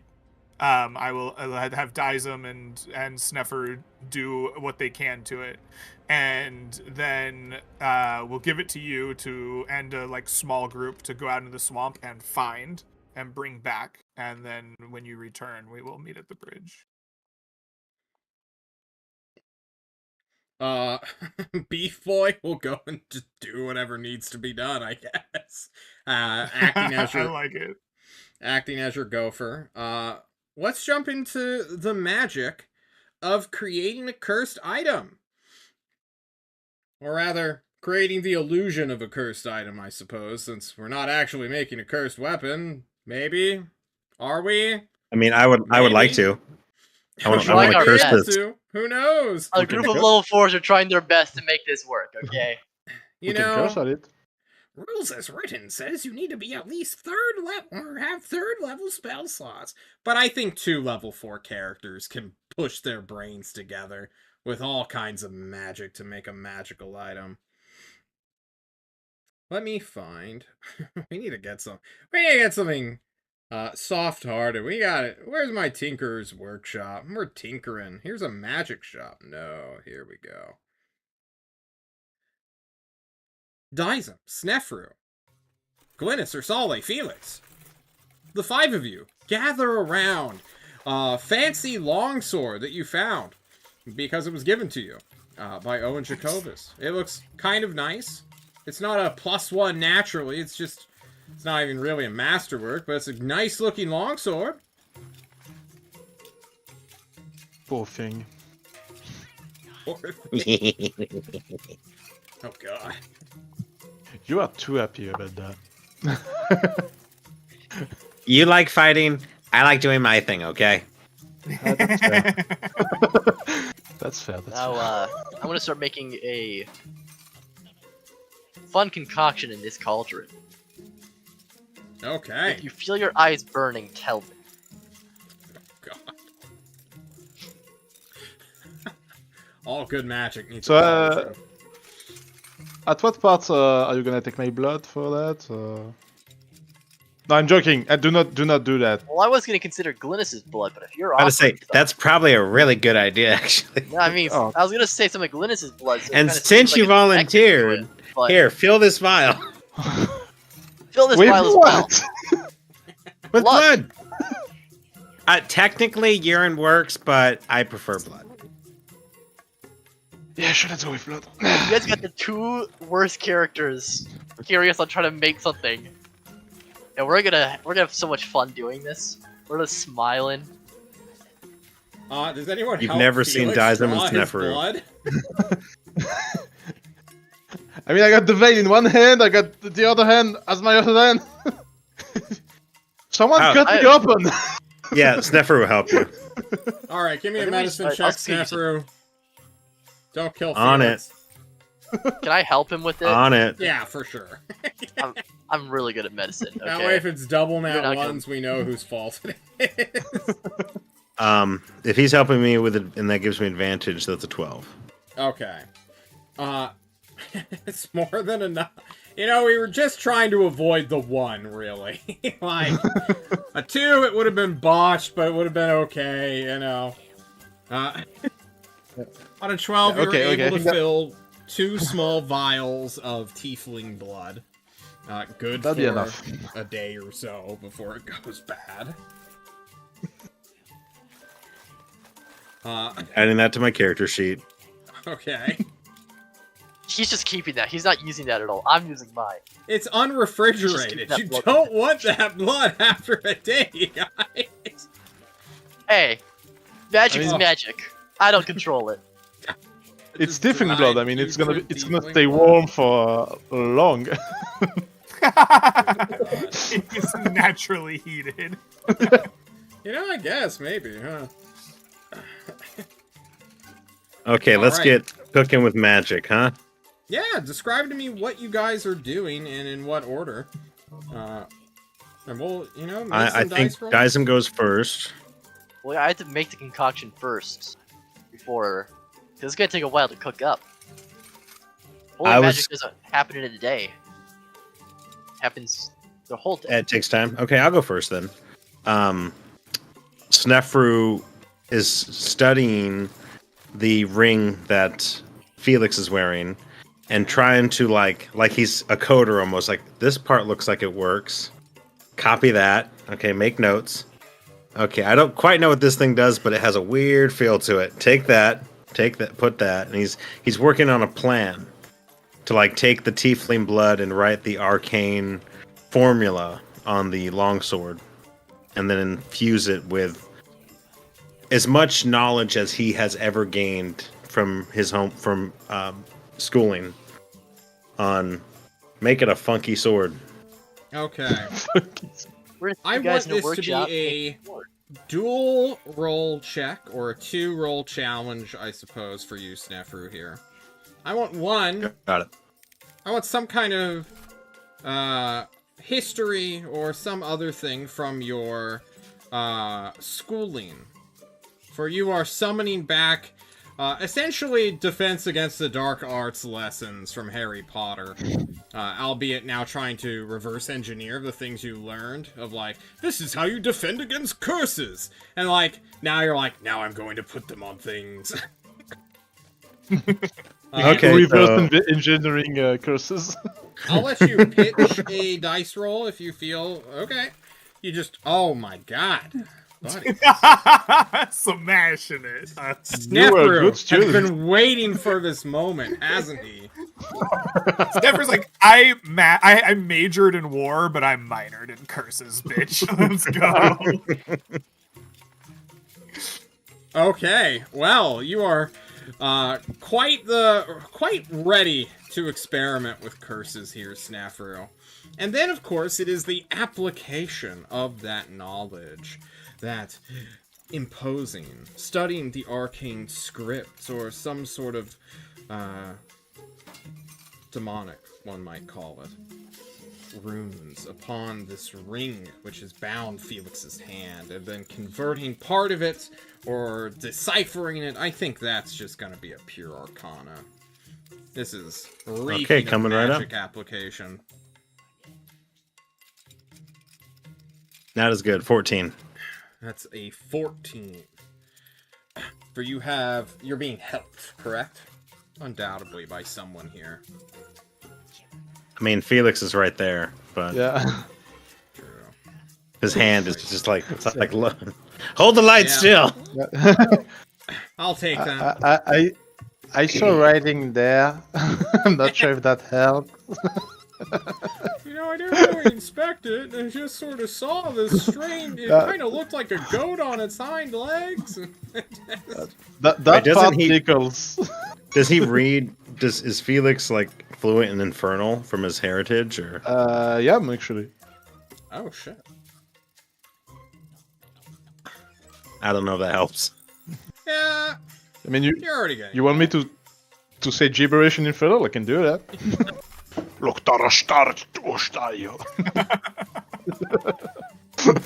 All the swear words. All the swear words. Just pour them in. Luktar surta tishturubu. This blade will make you shit yourself to death. Sneffer writes out, your mother cooks socks in hell. Jesus. Because he just doesn't get it quite right.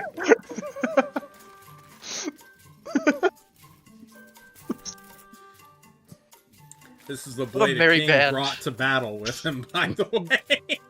Yes. Well, he didn't know what it said. It's fine. It's fine. They probably don't know Infernal. There's no religious swords. It'd be heresy if they learned Infernal. You try to inscribe a series of infernal letters and runes upon this, I suppose the fuller, where there's much more space to, like, etch and carve into, or chisel away neatly. Your hand is steady here, Snefru. And I suppose we're going to then jump to Dizem, who has spent some time preparing a cursed cauldron so that an enchantment can be placed upon this of a foul variety. I have a cauldron that's on a nice slow boil. Very few bubbles coming up so that I don't get rid of this water. It needs to be perfect. Okay. There's tiefling blood in it, a little bit of bear hair, seaweed. It's a fully saltwater. I grab Glynis's hand and I slightly prick it with a needle and then have a drop of his blood go in it to like kind of add some loyalty to it. It's like a very fancy brew. And I'm like, okay, it's all coming together. Are you gonna taste it first, out of curiosity? No, I can't taste it yet. I need to put the Okay. final ingredient in. It's pine needles. Pine needles. It adds a nice herbal smell to it. There's nothing else for it. I just want it to smell nicer. Put some pine needles in. In Hop- hopes of helping Dizem, can Snefru make a suggestion? Oh, of course. In some potion making, you want to use an object that carries a memory or a power of memory. So if I wanted to make something evil, I would take like a really nasty letter, like between two ex-jaded lovers, and I'd rip it up and put it in. So it'd carry that sort of power. You mean to put like bear dung in it? Think that would help? That wasn't my exact recommendation. But Do you sure. have like a jaded letter? Yeah, I have one between me and Hanny Flanagan. Okay, we can use that with bear dung, and I feel like that'll make a beautiful concoction. And he gives that over. I'm gonna. What does this letter say? I'm not gonna read it. I'm just No, I gonna wanna smack know. a bunch of bear. Smack a bunch of No, bear I was- dung onto it. I felt like it was the emotion tied to the letter. So it's like the letter where she was mocking me. That one. When she's like, I'm coming to take your spot. Oh, okay. So I'm just watching. It's not two jilted lovers, but it's between two bitter rivals. Jaded enough. As I rip it up, toss it in, and toss some bear dung in, I stir my large cauldron. I'm like, okay, Felix, can you guys taste this with me? Make sure it tastes correct. No! What are you, afraid? Thought you were a that, warrior. that I would throw up, yes. Okay, You just Fine. put bear dejection in there. yeah, and you're full of your own dung. It doesn't make much of a difference, okay? And I'm gonna take a spoon and just like sip on it, see how it tastes. That's why I don't hang out with you guys.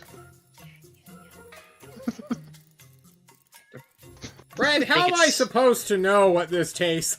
I don't know. It tastes correct. That's what it tastes like. This tastes like victory. I don't know. Do you have an alchemy tools proficiency or some other kind, like a No. herbalist kit? We have a pine needle and bear infused kombucha. Oh God. I actually do have an alchemist kit. I bought one. Do you have the proficiency for alchemy? I do not have a proficiency in alchemy, but I have the alchemy kit. I'm just good at. Assuming Trying my you're best. using that. I want a dice roll to see how potent your concoction is. I'll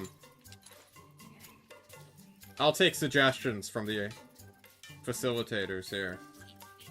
I got survival, I got medicine, I got nature, religion maybe. This feels Arcana to me. right? You're brewing a witch's brew, right? Yeah. That's a harmful word. This is a Dyson brew. If you're trying like to get happier words to guess the effects, that would be Arcana. But I suppose if it's just for the taste, that would be survival. Just for the taste, it's just a home ec roll. I'm trying to see if the one sword for will like how taste, this one feels. for magical potency. Magical potency could be argued religion, but you would have to have like a precedent for making anything like this in your religion. You guys, I'm working with stuff in my room all the time in my own cauldron. It just happens to mostly be poison. Which is not my goal, it's just what usually happens. Well, then it's untrained. Can you make a check with alchemy tools if you're untrained in it or unproficient? Yeah, it'd just be a flat attribute roll. It would just though. be a flat 20. Gotta roll the dice. I will let you do a Wisdom Arcana check. If you are proficient with Arcana, you may do a skill that has proficiency with Wisdom. Otherwise, I suppose it would just be a flat just Wisdom something check. I'm proficient in with wisdom. Are you proficient in Arcana? Not Arcana. Then If no. I'm going with something with wisdom, like either insight, medicine. No, you are making survival, an those roll. Arcana parenthesis. Oh, it's just a pure wisdom. Arcana check? It's your Wisdom So modifier. you just roll your wisdom because you're not proficient. Yeah, okay. So the parentheses next to skill checks can be interchanged. So like instead, like someone could argue like, John, can I do a dexterity athletics check? And then they describe it Yeah. how they might do that, right? Well, then that would just be a d20 plus 2 for my wisdom modifier. Okay.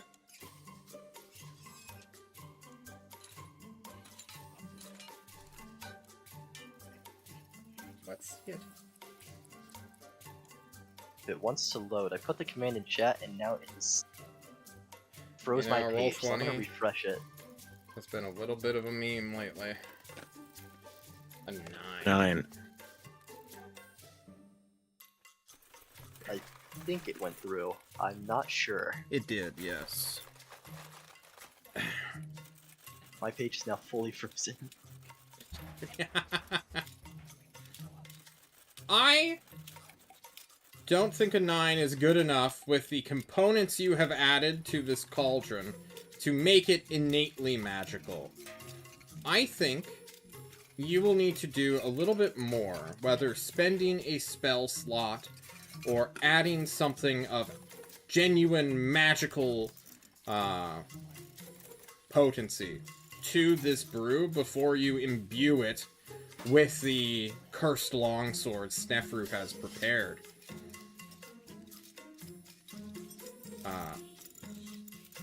If you need time to think or consider, we can jump to another party member, like Ursala and Glynis. I'm just trying to get my internet to work. Alright, you take your time I have doing an that. idea if you would like. Throw it at me.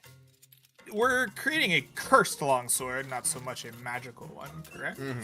Is a cursed longsword that I have said forms pacts. So if we wanted to do something to, like, often in fiction, the reason a curse happens is a like dastardly act. We've recently formed a pact with a bear of the woods, Winnie. Should perhaps the finishing touch of the cursed blade be the butchering of the new pact that we've made? I was just gonna put a level 2 spell slot into it. I mean, we could try that too. That sounds Or less we could evil. kill Winnie. You want to kill Winnie? I'm not really in the mood to kill Can't him. do that to Winnie. We I- just got him, okay? We're not getting rid of him Okay. same day. I just throwing ideas out. Glynis does not like his Oh. companion. He wants a better one. It's not. But killing something to seal the pact is a good idea. Maybe not Oh, yeah, Winnie. we can grab a goat or something. You Or a look at toad. thief boy. Distant, running, preparing. He'd be happy to die if you told him to. Or like a witch does, a toad. Just saying. I'm not a witch. Didn't I say you am were. not evil. I Didn't am say you were. a It's blessed just. being. Witches aren't Just don't- evil. Yeah. Do not tell me that Glinda the Good Witch was evil. Names don't lie. Names don't. Look, she got Dorothy on the gold road. She gave her all the Yeah, where do you tools think she they got all that needed to gold, get okay? the red shoes. All I'm saying is those people weren't wealthy. For some reason, the witch has a golden road. Something doesn't add up. Her golden road. Was the wizard's golden road, and he worked very hard for that. I'm with Glynis. The witches are just a pejorative for those that practice nature magic.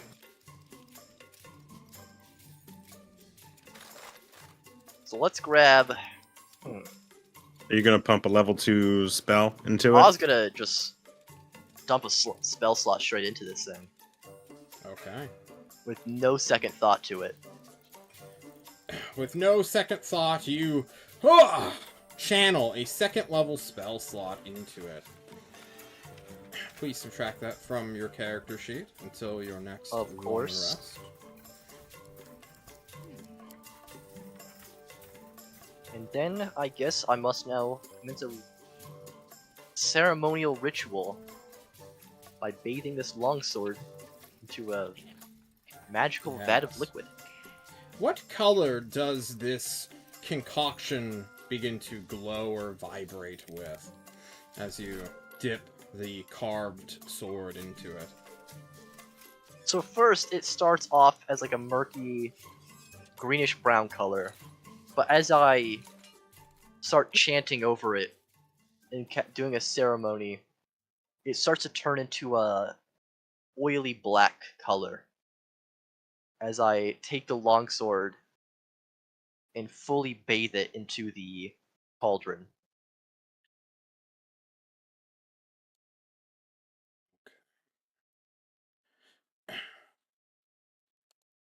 John hopes this music matches. So roll the dice, John. It is roll the dice.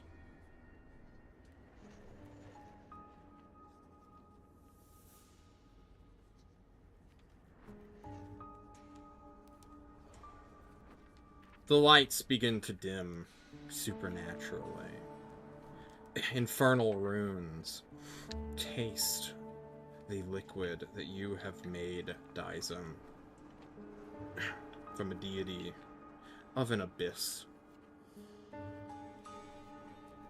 Ursale, Felix, Glynis, you are not spellcasters, but that does not mean you are not magical.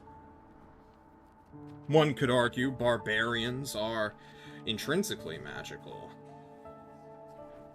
Monks as well, with key. And Felix, by nature of your existence, you are indeed a magical creature.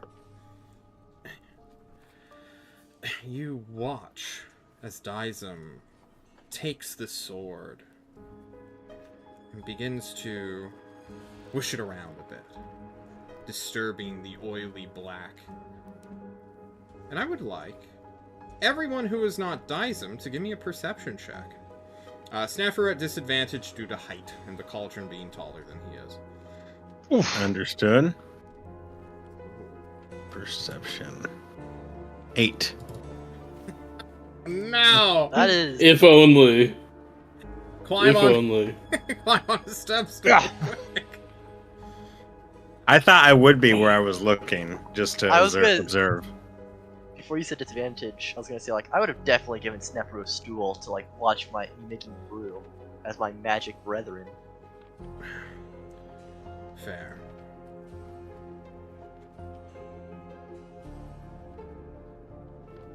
I'm gonna give it to him then. I was rushing Thank a you. little. We'll make it normal, which would just be the first number, which would be a critical success. However, you are not the only one to notice something odd in this oily black pool. For Dizem, he already knows what's there. He already knows where this pool goes, which he has created a minor portal within. The deep. Someplace far where light does not touch. A true abyss of this world, not of any greater plane or a hell, but something beyond primal, something ancient. And for a flicker within the movement of this black pool, you see a tendril of shadow, of darkness, separated from the oily ink, grasp on to this longsword as it is pulled free, the blade becoming tainted, the shining steel, the reflective metal becoming dull, shadowy, a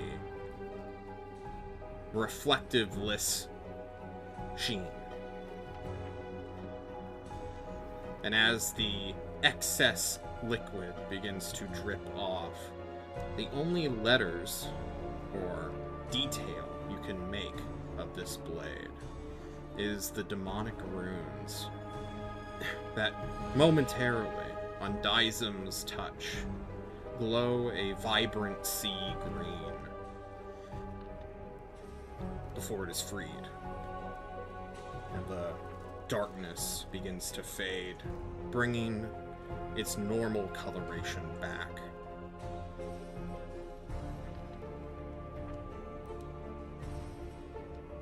You now have a cursed longsword. Unsure of its actual effects or what it might do in combat, this patsy prop has become something of genuine power, you feel. If only one was to attune to it. I wouldn't recommend touching this blade.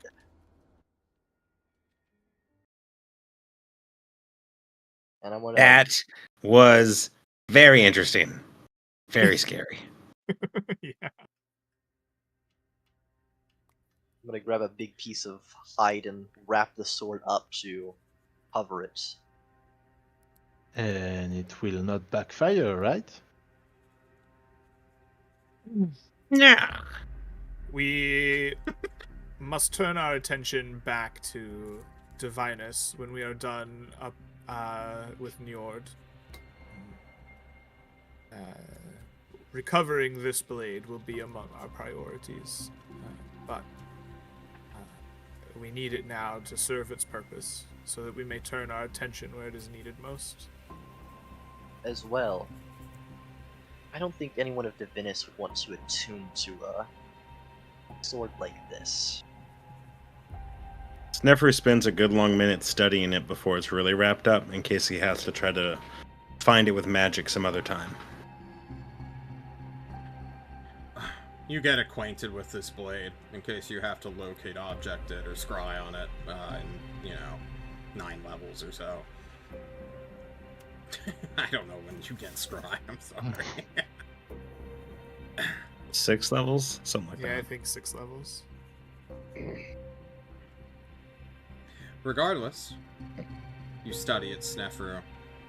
You got a clear mental image. You could even minor illusion it if you wished, to remind you of what you're okay. about to lose. You're gonna hand it away. He- Little tear. Like, it's so ugly, but it's so beautiful. It's so ugly. Just the way I always dreamed. It's just beautiful to Hopefully. me. they'll do with it what I'd do with it, which is snap it in two, crush it, and destroy it. That would be the smart thing to do. I do not know what this thing does. Okay. I wouldn't Clearly- try to cast Identify on it either. I don't want to risk it. Clearly, the blade is not a link to me, right? Since it was my. Oh, blood. it for sure is. It's definitely a link to you. I Link didn't to warn you about that. and that Quick. bear. The bear, Glynis, you. Who's making the insight check? You are. I'm also a part of it. I suck my hands in the cauldron. Felix, you hear a voice in the back of your head. Just whisper, use me. Huh? Also, I would like to say, don't hold this sword by the hilt. Don't hold it at all. Just keep it wrapped up until. Yeah. Don't hold the sword by the hilt, he says, as Snefru's like, ooh. Well, he knows not to. He knows to handle it properly. You don't handle it like a sword. You handle it like a magic item. We're gonna have to have very clear instructions for Beefy Mizdi on how to handle the sword there and back. Okay.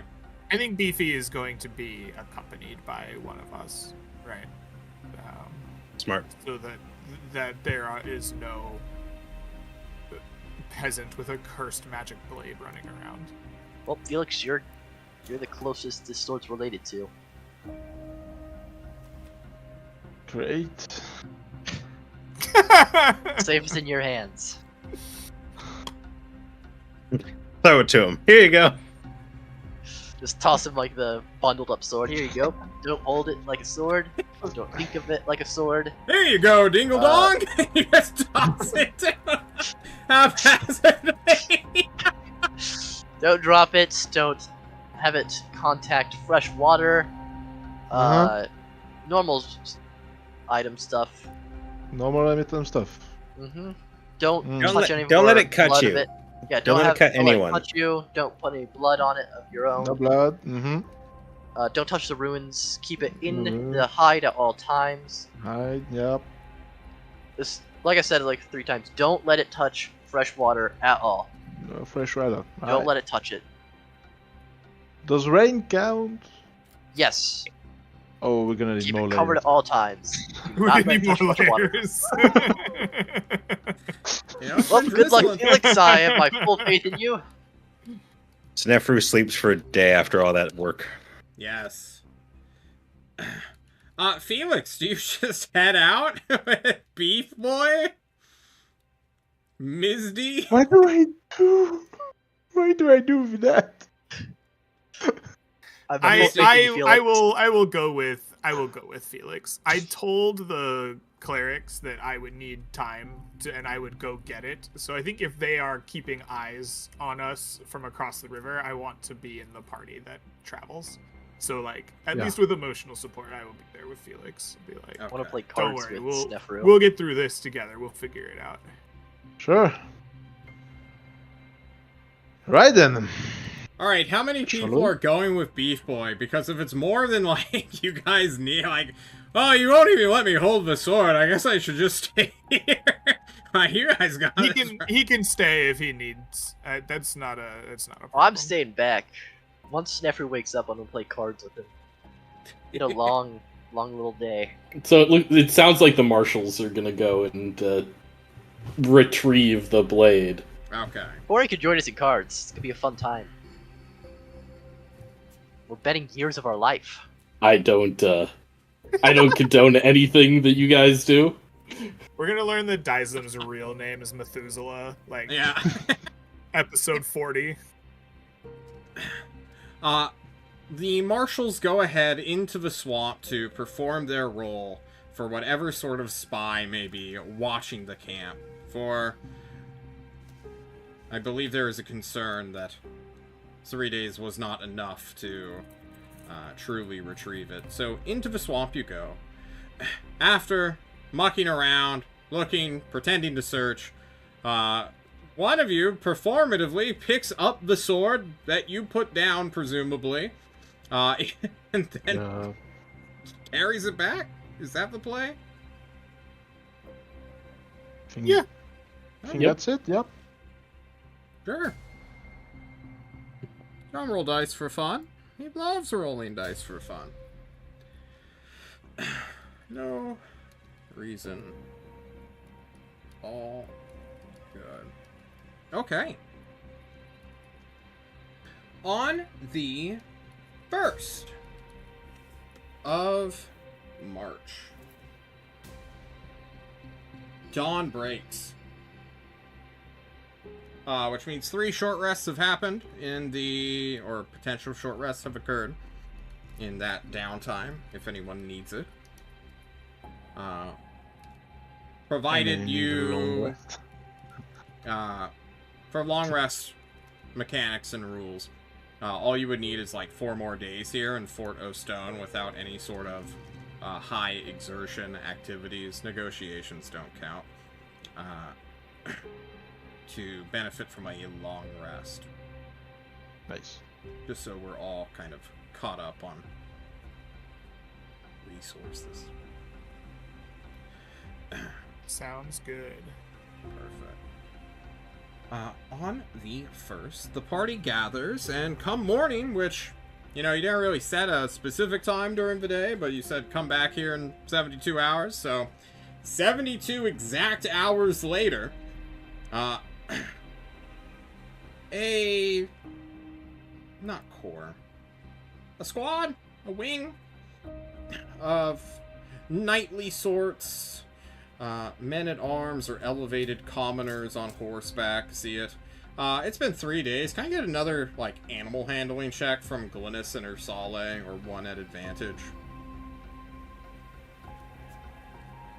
This is I'll to keep give the bear from Glynis wandering advantage. off. You're gonna give me advantage? Alright. Yep.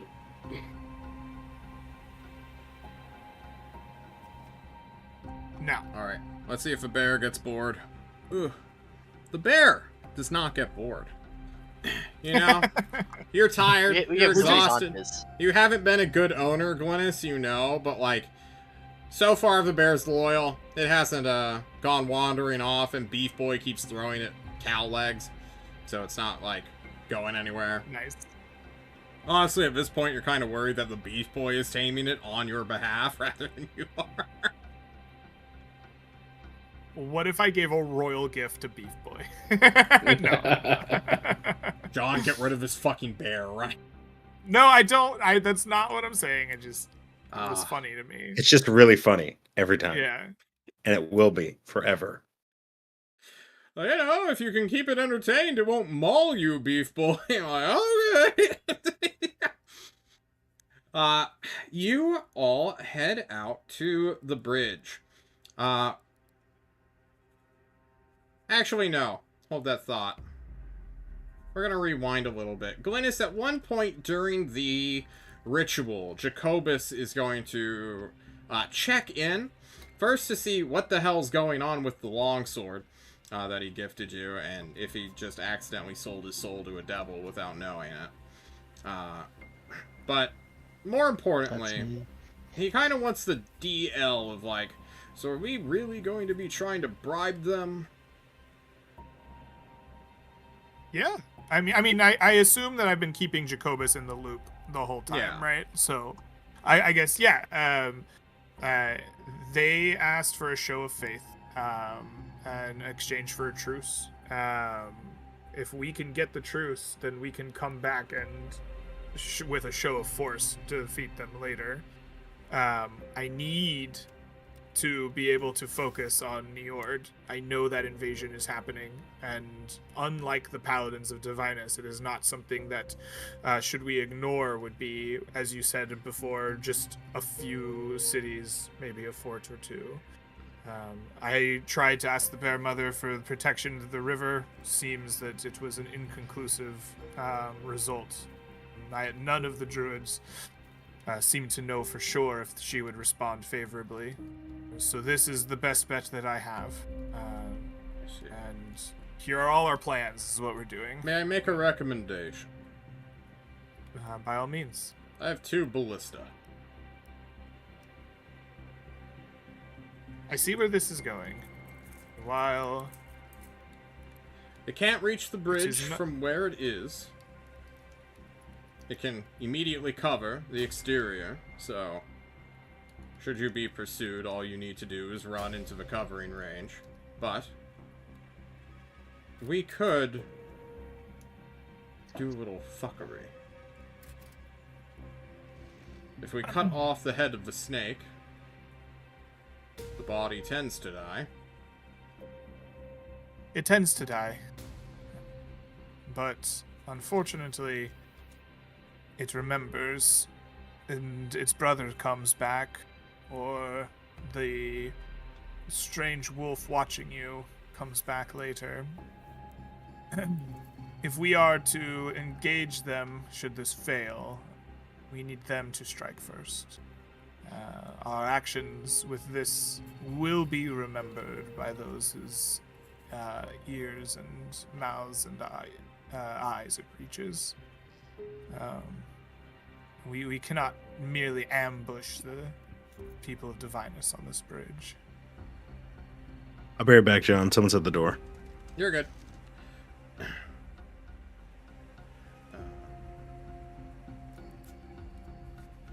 Jacobus nods. Yes. Someone may legend lore us one day, or do other wizard bullshittery. What happened on that bridge that fateful day? You, as much as anyone, should know the value of eyes and ears.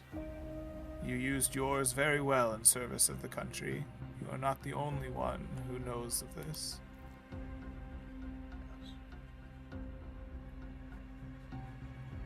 So be it. As I said, if they don't take the bait or, well, go for it, then, you know, retreat. Paladins are really good at killing rulers. Understood. I appreciate the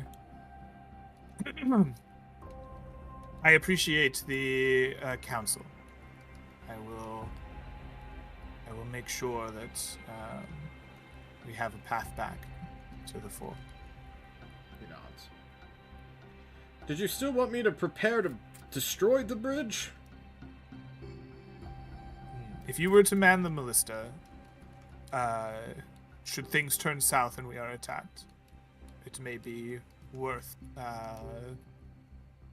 making use of, but should not be something we do unprovoked. Understood. I'm back. Sorry Alrighty. about that. You're good. Jacobus retreats, and now we can flash forward unless anyone else has a scene they wish to do before this meeting. It is 3 days of time, after all. A lot can happen in 3 days. I guess I was hoping to take the prince out to the woods again to make another attempt at communing. Do a little ayahuasca. Yeah. It'd have to be on, like, the final day. Do you want him to show up high again? Yeah, I mean, do I? Yes, John. So I think I approach the prince and say, the high druid left me with some more of the herbs he used to help us commune. Are you interested in making another attempt?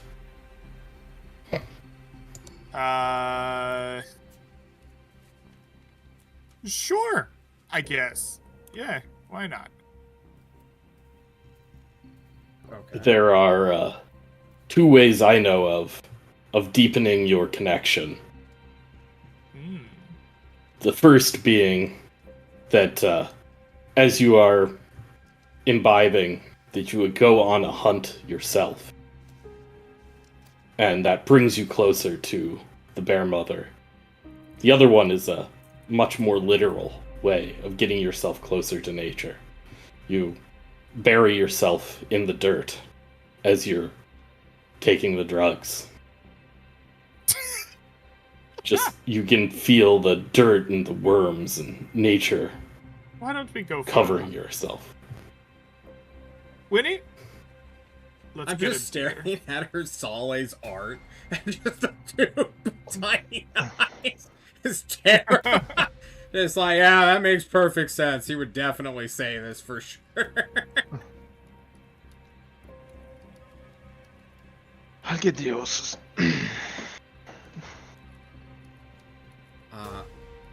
Glynis, do you take Ursale up on his offer? Yeah, I think so. I mean, like, the first plan we had coming here was to get the Bear Mother's help to flood the river, right? So, Yeah. like, I feel kind of duty-bound ever so slightly to try to make that happen. And I got a pretty inconclusive on the last one, so, yeah. If it's... I wouldn't do it on my own, but since Ursale is like, hey, bruh, you want to get high? It's like, well... It's a social Yes. I will follow, not partake, just follow, just to make sure nothing extreme happens.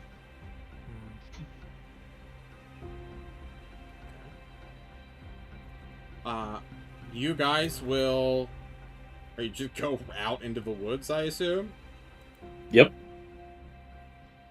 Glynis, are you planning to go on a hunt or be buried alive in a Hunt, danger? for sure.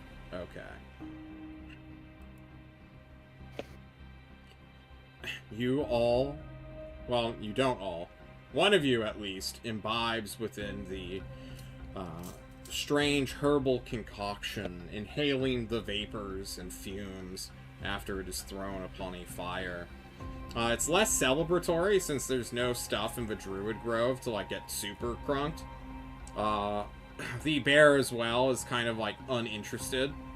Unless you're, like, forcing it to follow you and, you know, like, throwing a Oh, cowbell. no, I thought maybe it would be excited to do some LSD and hunt a deer, but if it's not interested, then, you know, I respect a straight-edge bear. I think Just Ursale what's is happening. definitely partaking as well.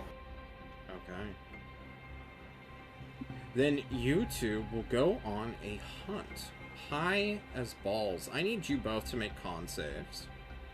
Just again. Just like before. Okay. Okay. Good, good. This is what we want. We want to fail, guys. We don't want to be straight at. We don't want to fight the haze. And then we are going to go hunting. I will let you guys choose. Possibly.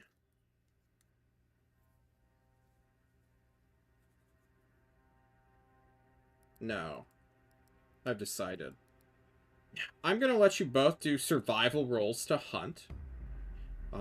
We're gonna aim for high. You won't have disadvantage for being high.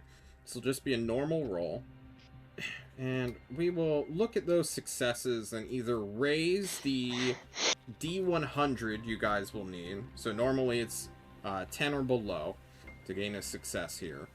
And if you get a successful hunt, maybe we up that or we give you advantage on that D100 roll, I feel. Okay. I'll let you guys choose. So the first thing you have to do with any hunt is find the thing that you're hunting. So I think we are looking for like a game trail, like something leading towards a small stream or water. Yeah. Hunting is a timed and true, not chore, task, activity that you guys in Livistio are very well known for doing. I'm looking for better music than... Let's do this. Creeping through the early spring woods, you will find a game trail. almost as though it was divinely placed in front of you. Livistio's hills are famous for all manner of huntable game, livestock, not livestock, game, for sure. Bears, great big caribou, all kinds of deers, ducks, other birds, fish. Oh, so much meat is in this territory.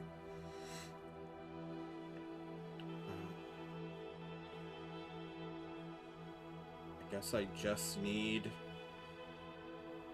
a flat survival roll. Okay.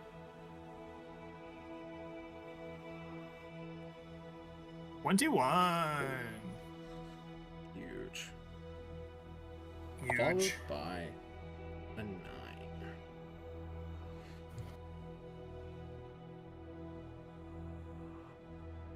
Okay.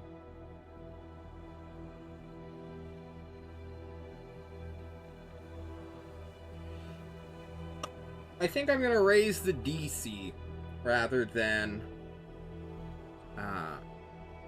give you advantage on essentially a 10% chance. I feel like that is better. Greg, you are going to roll a D100, and you want a 31 or lower. And Corin, you wish for a 19 or lower here. D100 coming up? There's a 28. Get it. Yeah, you both get it. We so succeed. Oh, damn. Felix! Yep. A Fey spirit takes over Ursale and Glynis while you are trying to follow behind them. You, completely sober, with probably even a torch currently, even with your dark vision, the trees getting in the way of the starlight essentially cast you in just blackness. And they are quite easy to miss among the trees in your gray sight. Wielding your torch, going slower as you try not to absolutely tear the forest and ruin your shins or clothing. You watch as these two wild men, high on strange vapors and fumes, dart into the woods when they suddenly see a prey animal that you don't. With spears or other hunting tools, or maybe just bare hands. They're just going. Glynis is going to scissor kick. Yeah, I think this is a bare-handed hunt. The two of us are just running down trying to. That poor fucking animal. One of them is bare-handed. The other is bare-handed.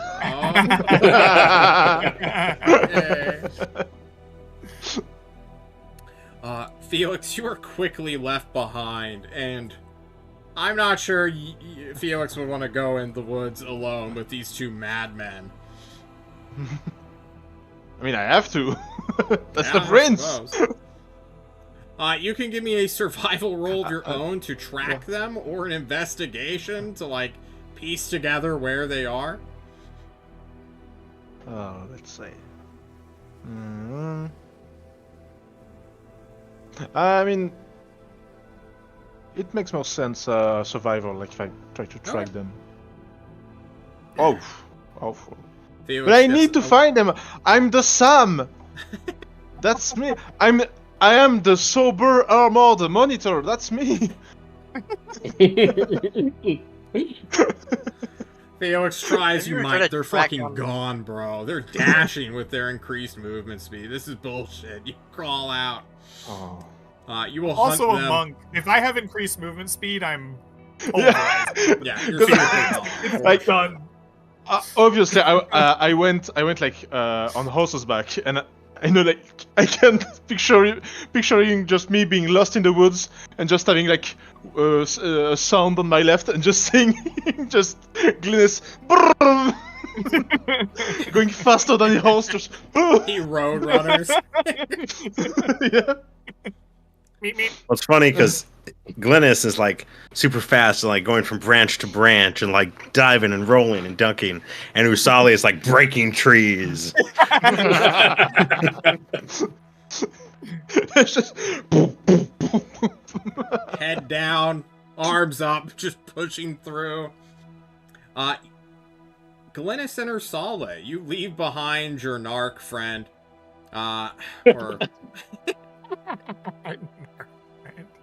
You head into the forests of Livistio, the wilderness. A thing Ursale is used to, Glynis definitely not. However, a spirit fills inside your chest, Glynis. A addictive, natural instinct that is to run down an animal until it exhausts itself and either kill it then and eat its heart and flesh right then and there, or to brutally maim it after catching up to it. These are like your two main drivers as you sprint through the forest. Ursale right behind you, tearing through trees, you being agile while he bees brutish, barbarous, if you will. Mhm. 1 second, excuse me. While you are on your hunt, time loses meaning for you.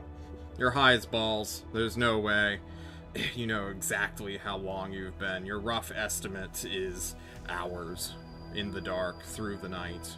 Up a hill. You feel like you're climbing a mountain. You're at that exhausted state where you're like, I can keep going. This is great. Your lungs are burning. It's cold out. The air is stinging your nostrils and your throat as you continue to chase after what has to be some sort of like red-haired deer. Clambering up, you and Ursale both wordlessly look to one another as you eye a gully, a gulch, a break in the forest that leads straight down. The trail runs cold here. Your immediate instinct is the animal you were chasing has just thrown itself off in its panic and fear of you two. What do the pair of you do as you look down into the darkness of a wild gully?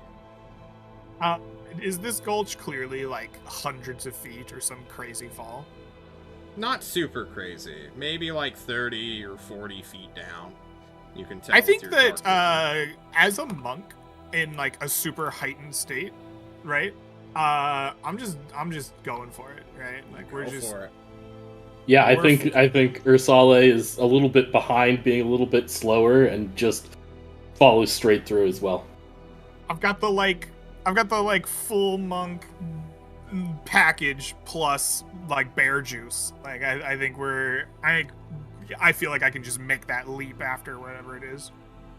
You leap after it on bear juice? Is that what we're calling this now?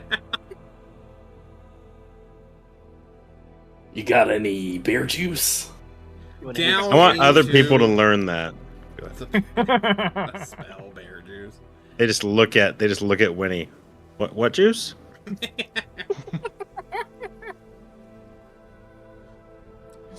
Down into the gully, gulch, ravine, whatever you want to call it. I will call it the pit.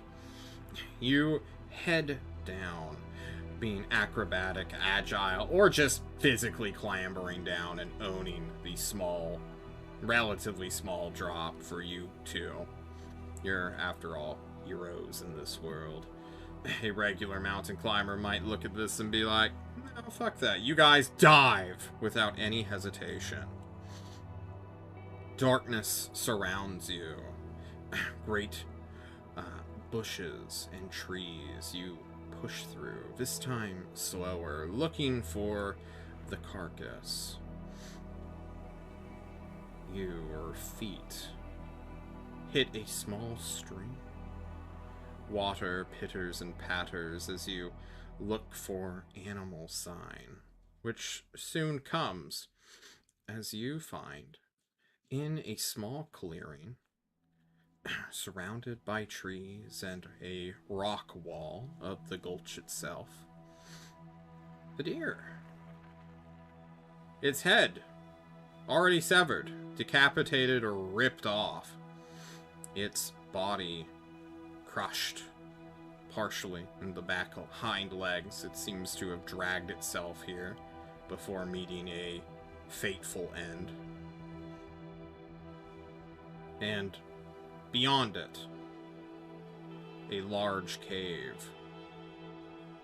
Its entrance being nearly 30 feet wide and 40 feet tall. Sick. So you said that the driving, need of the bear dream was to, kill the beast and eat its heart, right?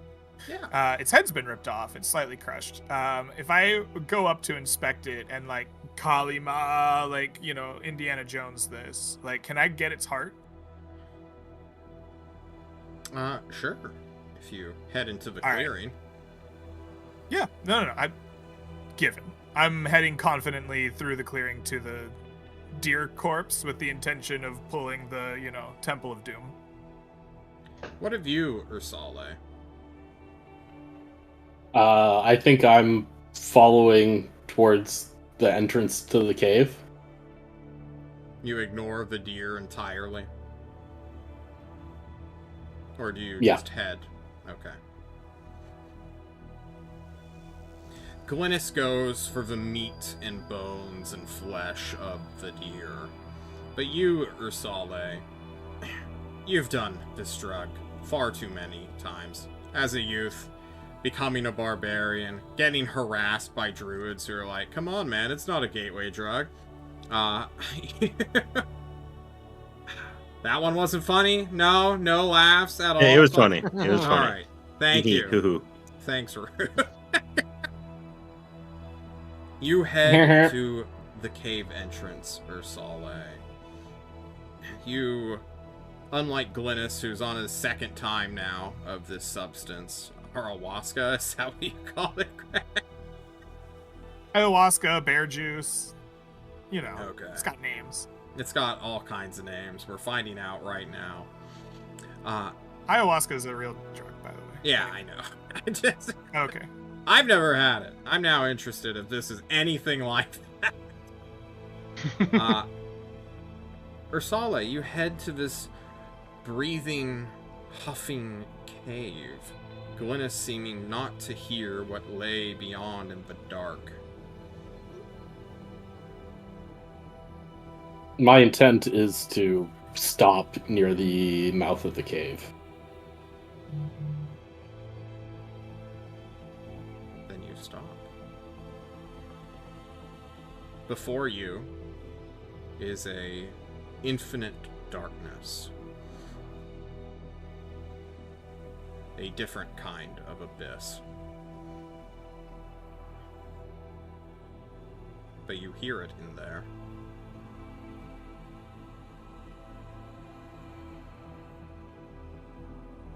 I'm waiting for the prince to finish what he's doing before proceeding any further. It appears like Glynis is tearing with his bare hands into the corpse of a deer. And he might need a moment. Understandable. You know, everyone. This is something Ursale understands. Glynis Kalima. I don't have Temple of Doom powers in the bear dream. I can't just, No, it is In a your head, very that's what it looks visceral thing for you, Glynis. Your hands crunch through flesh. You literally pull it apart, and you break through its rib cage to find the organ you're seeking. The round, apple-like shape. Pulling it free, along with many of its arteries and veins, before ripping Having it out. pulled the heart free, I turn to walk confidently past Ursale into the dark of the cave, and as I do, I raise the heart to my mouth and take a large bite out of it.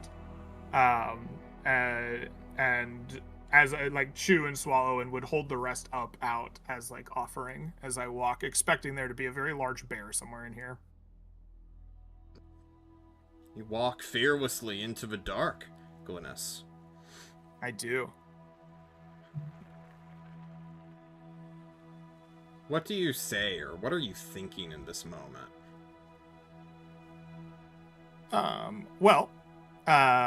The druid said the creature needed a offering of flesh, and the bear like dream made me desire to take the heart of this creature. So I've torn the heart from the creature and eaten it in showing of good faith, and I intend to share the heart with the creature that resides in here, the bear mother, or finish the meal if necessary, and parlay, and or like maybe get my head eaten. I don't know. We'll see if it's hungry.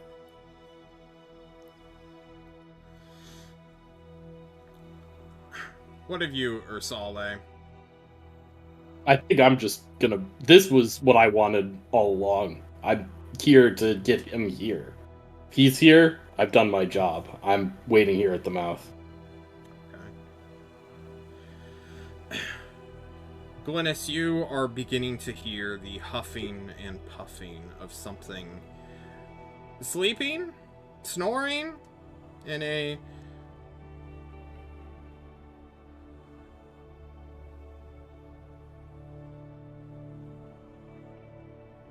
something large is here. You don't touch it or run into it, but you offer it. And you seek to parlay. Yeah. I offer the bitten heart in my left hand up to the, like, what I would imagine the snout of the creature may be. You feel the source of breath strike your hand. And although you cannot see, being essentially blinded in this moment, you have a preternatural sense that you are already essentially within its mouth, or at least your arm is.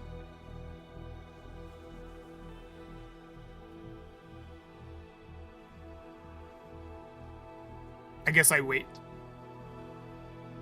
You wait. I've like made my offering, right? I don't know. Does it want me to speak? I could speak to it, but I don't feel like this is a speaking situation. So I'm just like, you know, heart in hand.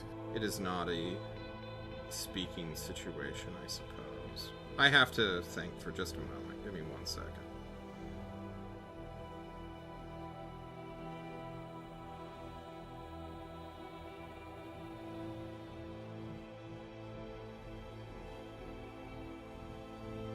You have seen a sleeping dog's nose twitch before when something is brought before it that it finds delectable. Like throwing bacon in front of a snoozing hound or a cat. It shifts. At first in curiosity, and then quite suddenly. I don't believe Glynis would flinch in this moment. He's... I don't know. Let's see if he's a bitch. You want to see if Glynis... Get a bitch roll, please. No. Fuck. He's not a bitch.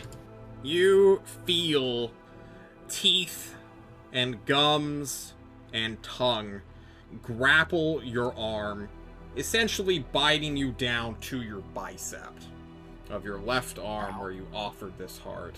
It has not ripped it out. It has not bitten clean through, but it's there. You feel a large tongue essentially tasting your entire flesh. Its bristles beginning to almost flay you. You've made your connection. This is a bear. It probably doesn't speak or even understand human language. What does Glynis try to convey? I picture a host of bees, big horrible bees dressed in gold and white, drilling into the forest, into the like trees, killing the small prey, because they're not bees, they're hornets. They kill the rabbits and the things of the forest. And then I envision a large river washing away the hornets, drowning them inside of it. And like the like pestilence of the hornets being gone.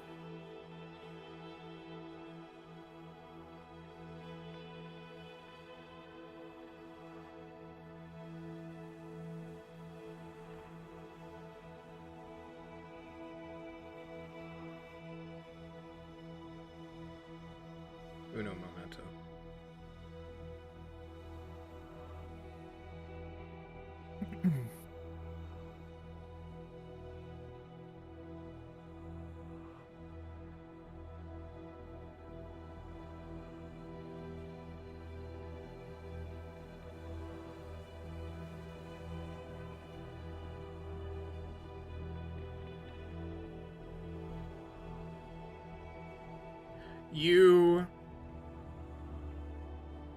This vision is so natural to you in this moment that as soon as it leaves, it's still the picture of water crashing down, of hornets, as you called them, in their carapace, being struck by water before they can even enter the lands where wild game live freely.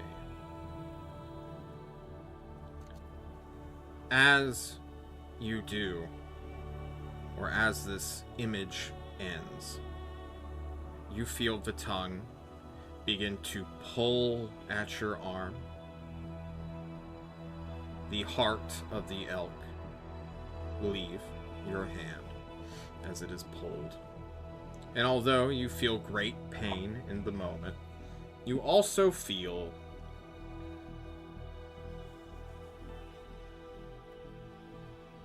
I'll let you describe it. What does Glynis feel as he communes with genuine divinity?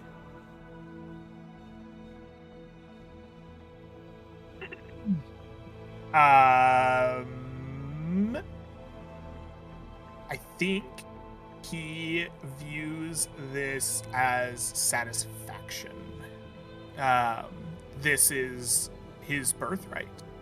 He is the figurehead of this church, this country, these people, and this is the like founding creator like myth that like the country is built upon, right? Like being able to request its power, to speak with it, feels natural and correct. It's like, yes, this is what rule is, what it means to rule.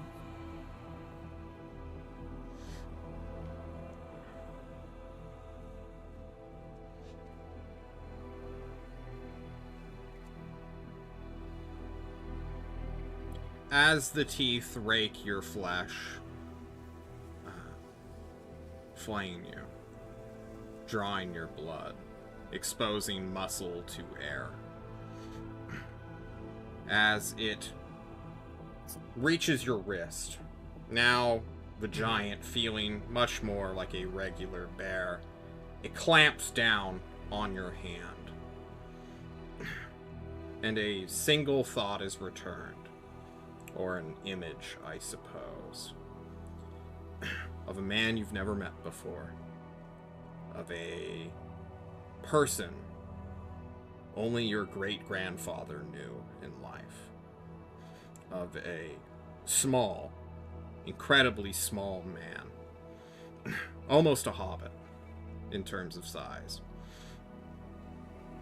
holding up a crown to a black and white, thorn-covered, briar-covered Great Bear.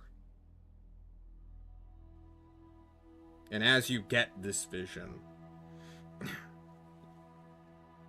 the rest of the teeth run down your hand and through your fingers, down to the nails, peeling them from your fingertips. The pain is extraordinary. We'll worry about hit points next time, though. Sure.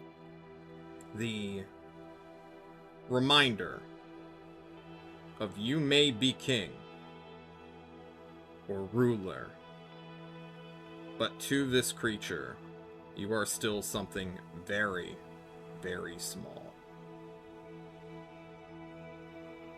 You have communed with your god, but we will see if a miracle will happen next time. Congratulations. Good shit, guys. On Dragon Ball Z. Dragon Ball Z! I'm going to start calculating the experience, because we've had some character-defining moments. And Ursale, immediately, I want you to add 1, maybe even 2 if you're feeling bold, into servility right now. For you could have snatched the communion away from Glynis, and you chose not to. You could have been like, "There, really mommy, servility? Give me my 1 strength." Is this servility? I want to pull... My goal is to pull Glynis into being more in touch with the bear mother. This is, in my mind, almost an ambitious move, right? Of trying to bring him more into the fold. You want to put that into ambition, then? Is that what I'm hearing? Yeah, that's what you're hearing. Then that's what I want for you, baby. I want what you want. I just want to point out, you really could have just sniped and like, hey, fuck these guys' miracles. Give me like a +3 great axe. Right. But the reason why I didn't was because I was thinking bigger, not because I was offering it to someone else. I have bigger goals. Good. I like to hear it. If anyone else has a thing they would like to, bring up, feel free to do it now while I'm still calculating. I'd like to give Glynis a point of ingenuity for a great bluff that we're going to attempt. Add ingenuity to your reputation right now. Fuck it. Okay. I'll do that.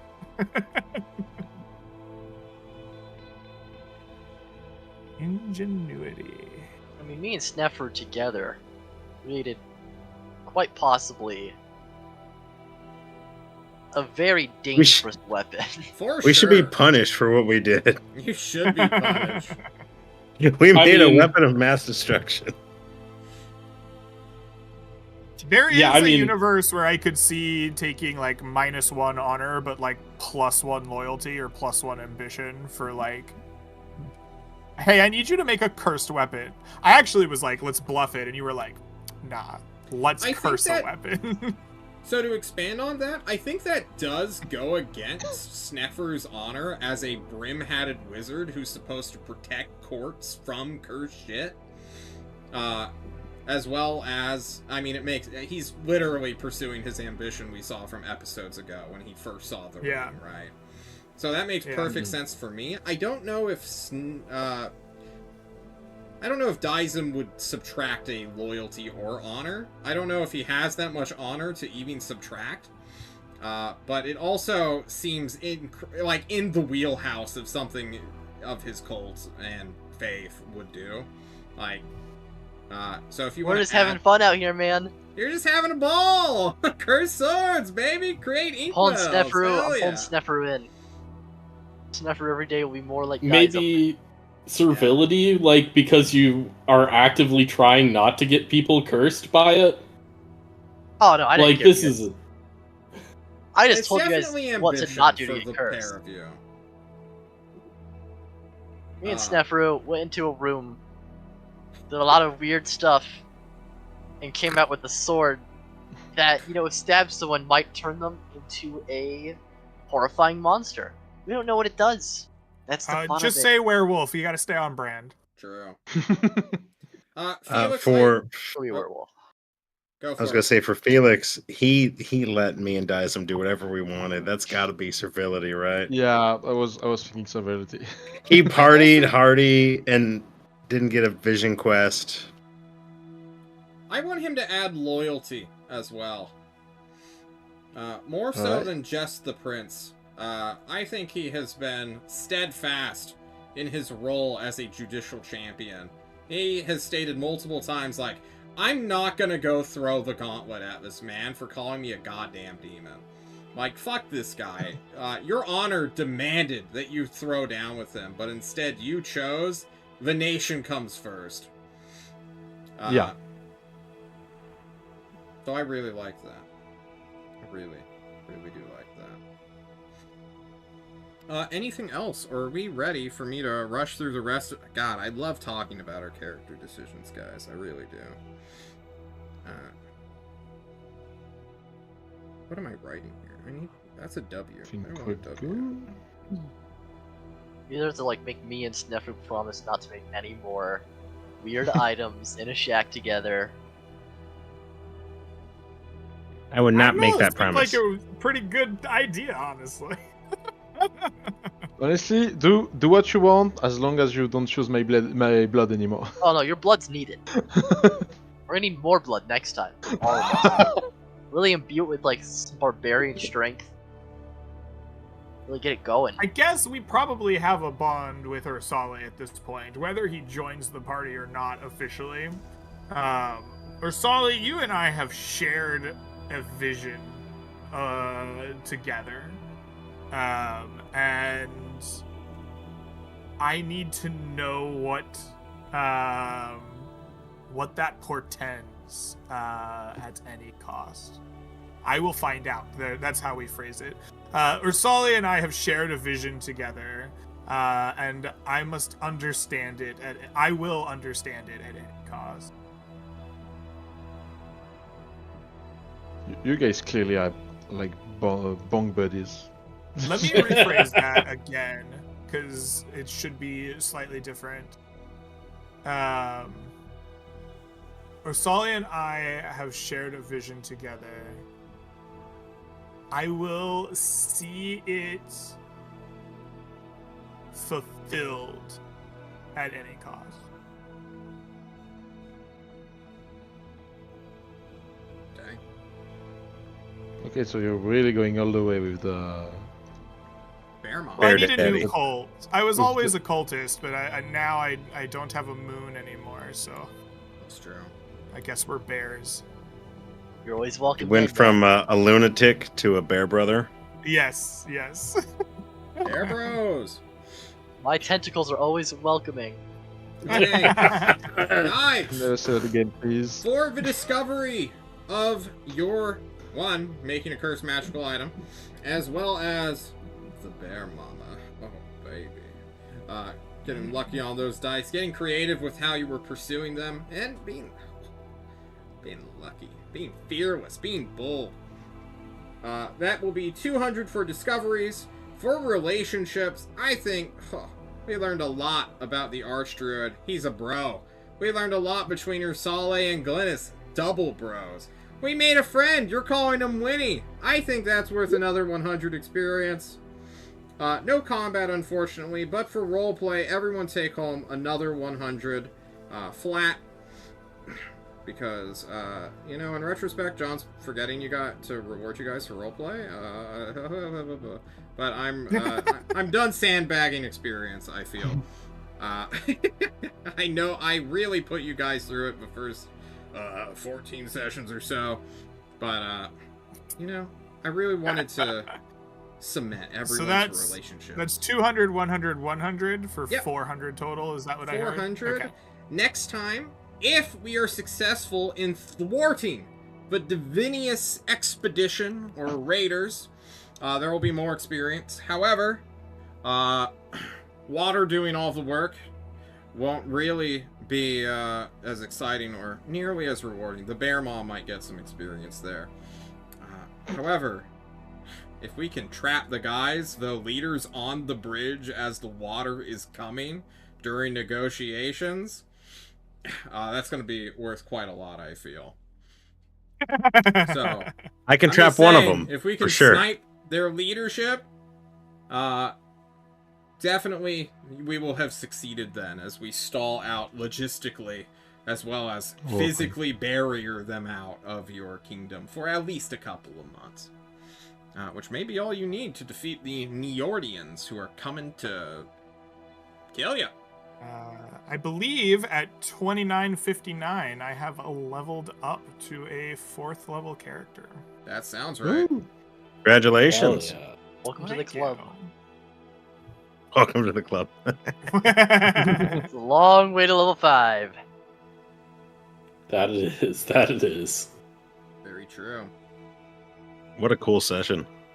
I'm very glad you all enjoyed, but that will be us for tonight. You know, I really need to start doing, like, hangout streams and other sorts of talk about the games. But, that's in future plans once I finish my, gardening project. Guys, I'm a freaking gardener now. I'm digging a path. How's that going, by the way, John? It's going great. I made a step down from my patio, which took 4 extra tiles. I can explain the dimensions off stream, but it's been, honestly, quite enthralling. I haven't done a lot of physical labor in like a full year, and getting back into the swing of things feels good. You had to give us like a percentage that you had to estimate. Percentage Percentage-wise, of how much is left? Or how much you've done. I mean, they're reversible. So I either have works. done like 10%. There's 30 tiles that I need to... So I have to dig down an inch, fill it with rocks, fill the rocks with sand, then put the tile on, then pack the tile with dirt to give it a little step up, and then kill the grass around it. That way, well, it can grow again without just... How are you killing the grass around it? I've got a herbicide. You salting it? Just use boiled water. Boiled water? Yeah, it'll kill it. There's a lot of grass. You can also I'm gonna combine need to kill. vinegar and Oh. salt. Never mind. I'll I just- thought it was like in between the pavers. Yeah, it's like a 250-foot thing that I'm... No, creating do a not path use boiled for. water. Yeah.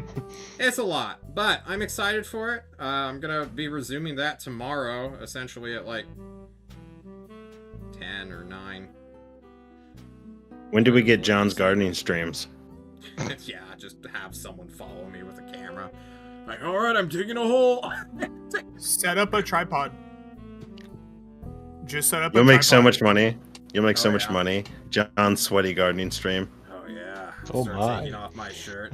Just count. We'll have a timer of like how long it takes me to sunburn, and it's like 15 seconds.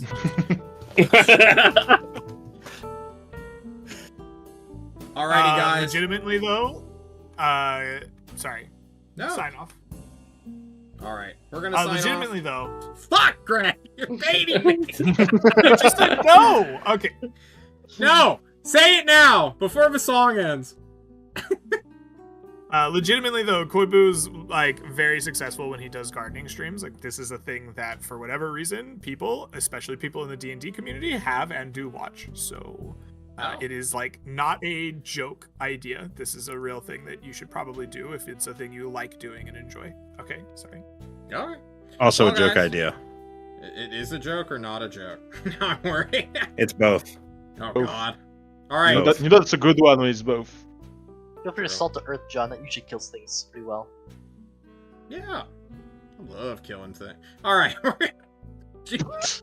out of here. Everybody, have a wonderful afternoon, evening, or night, wherever you are, and don't die. Wow! We're out.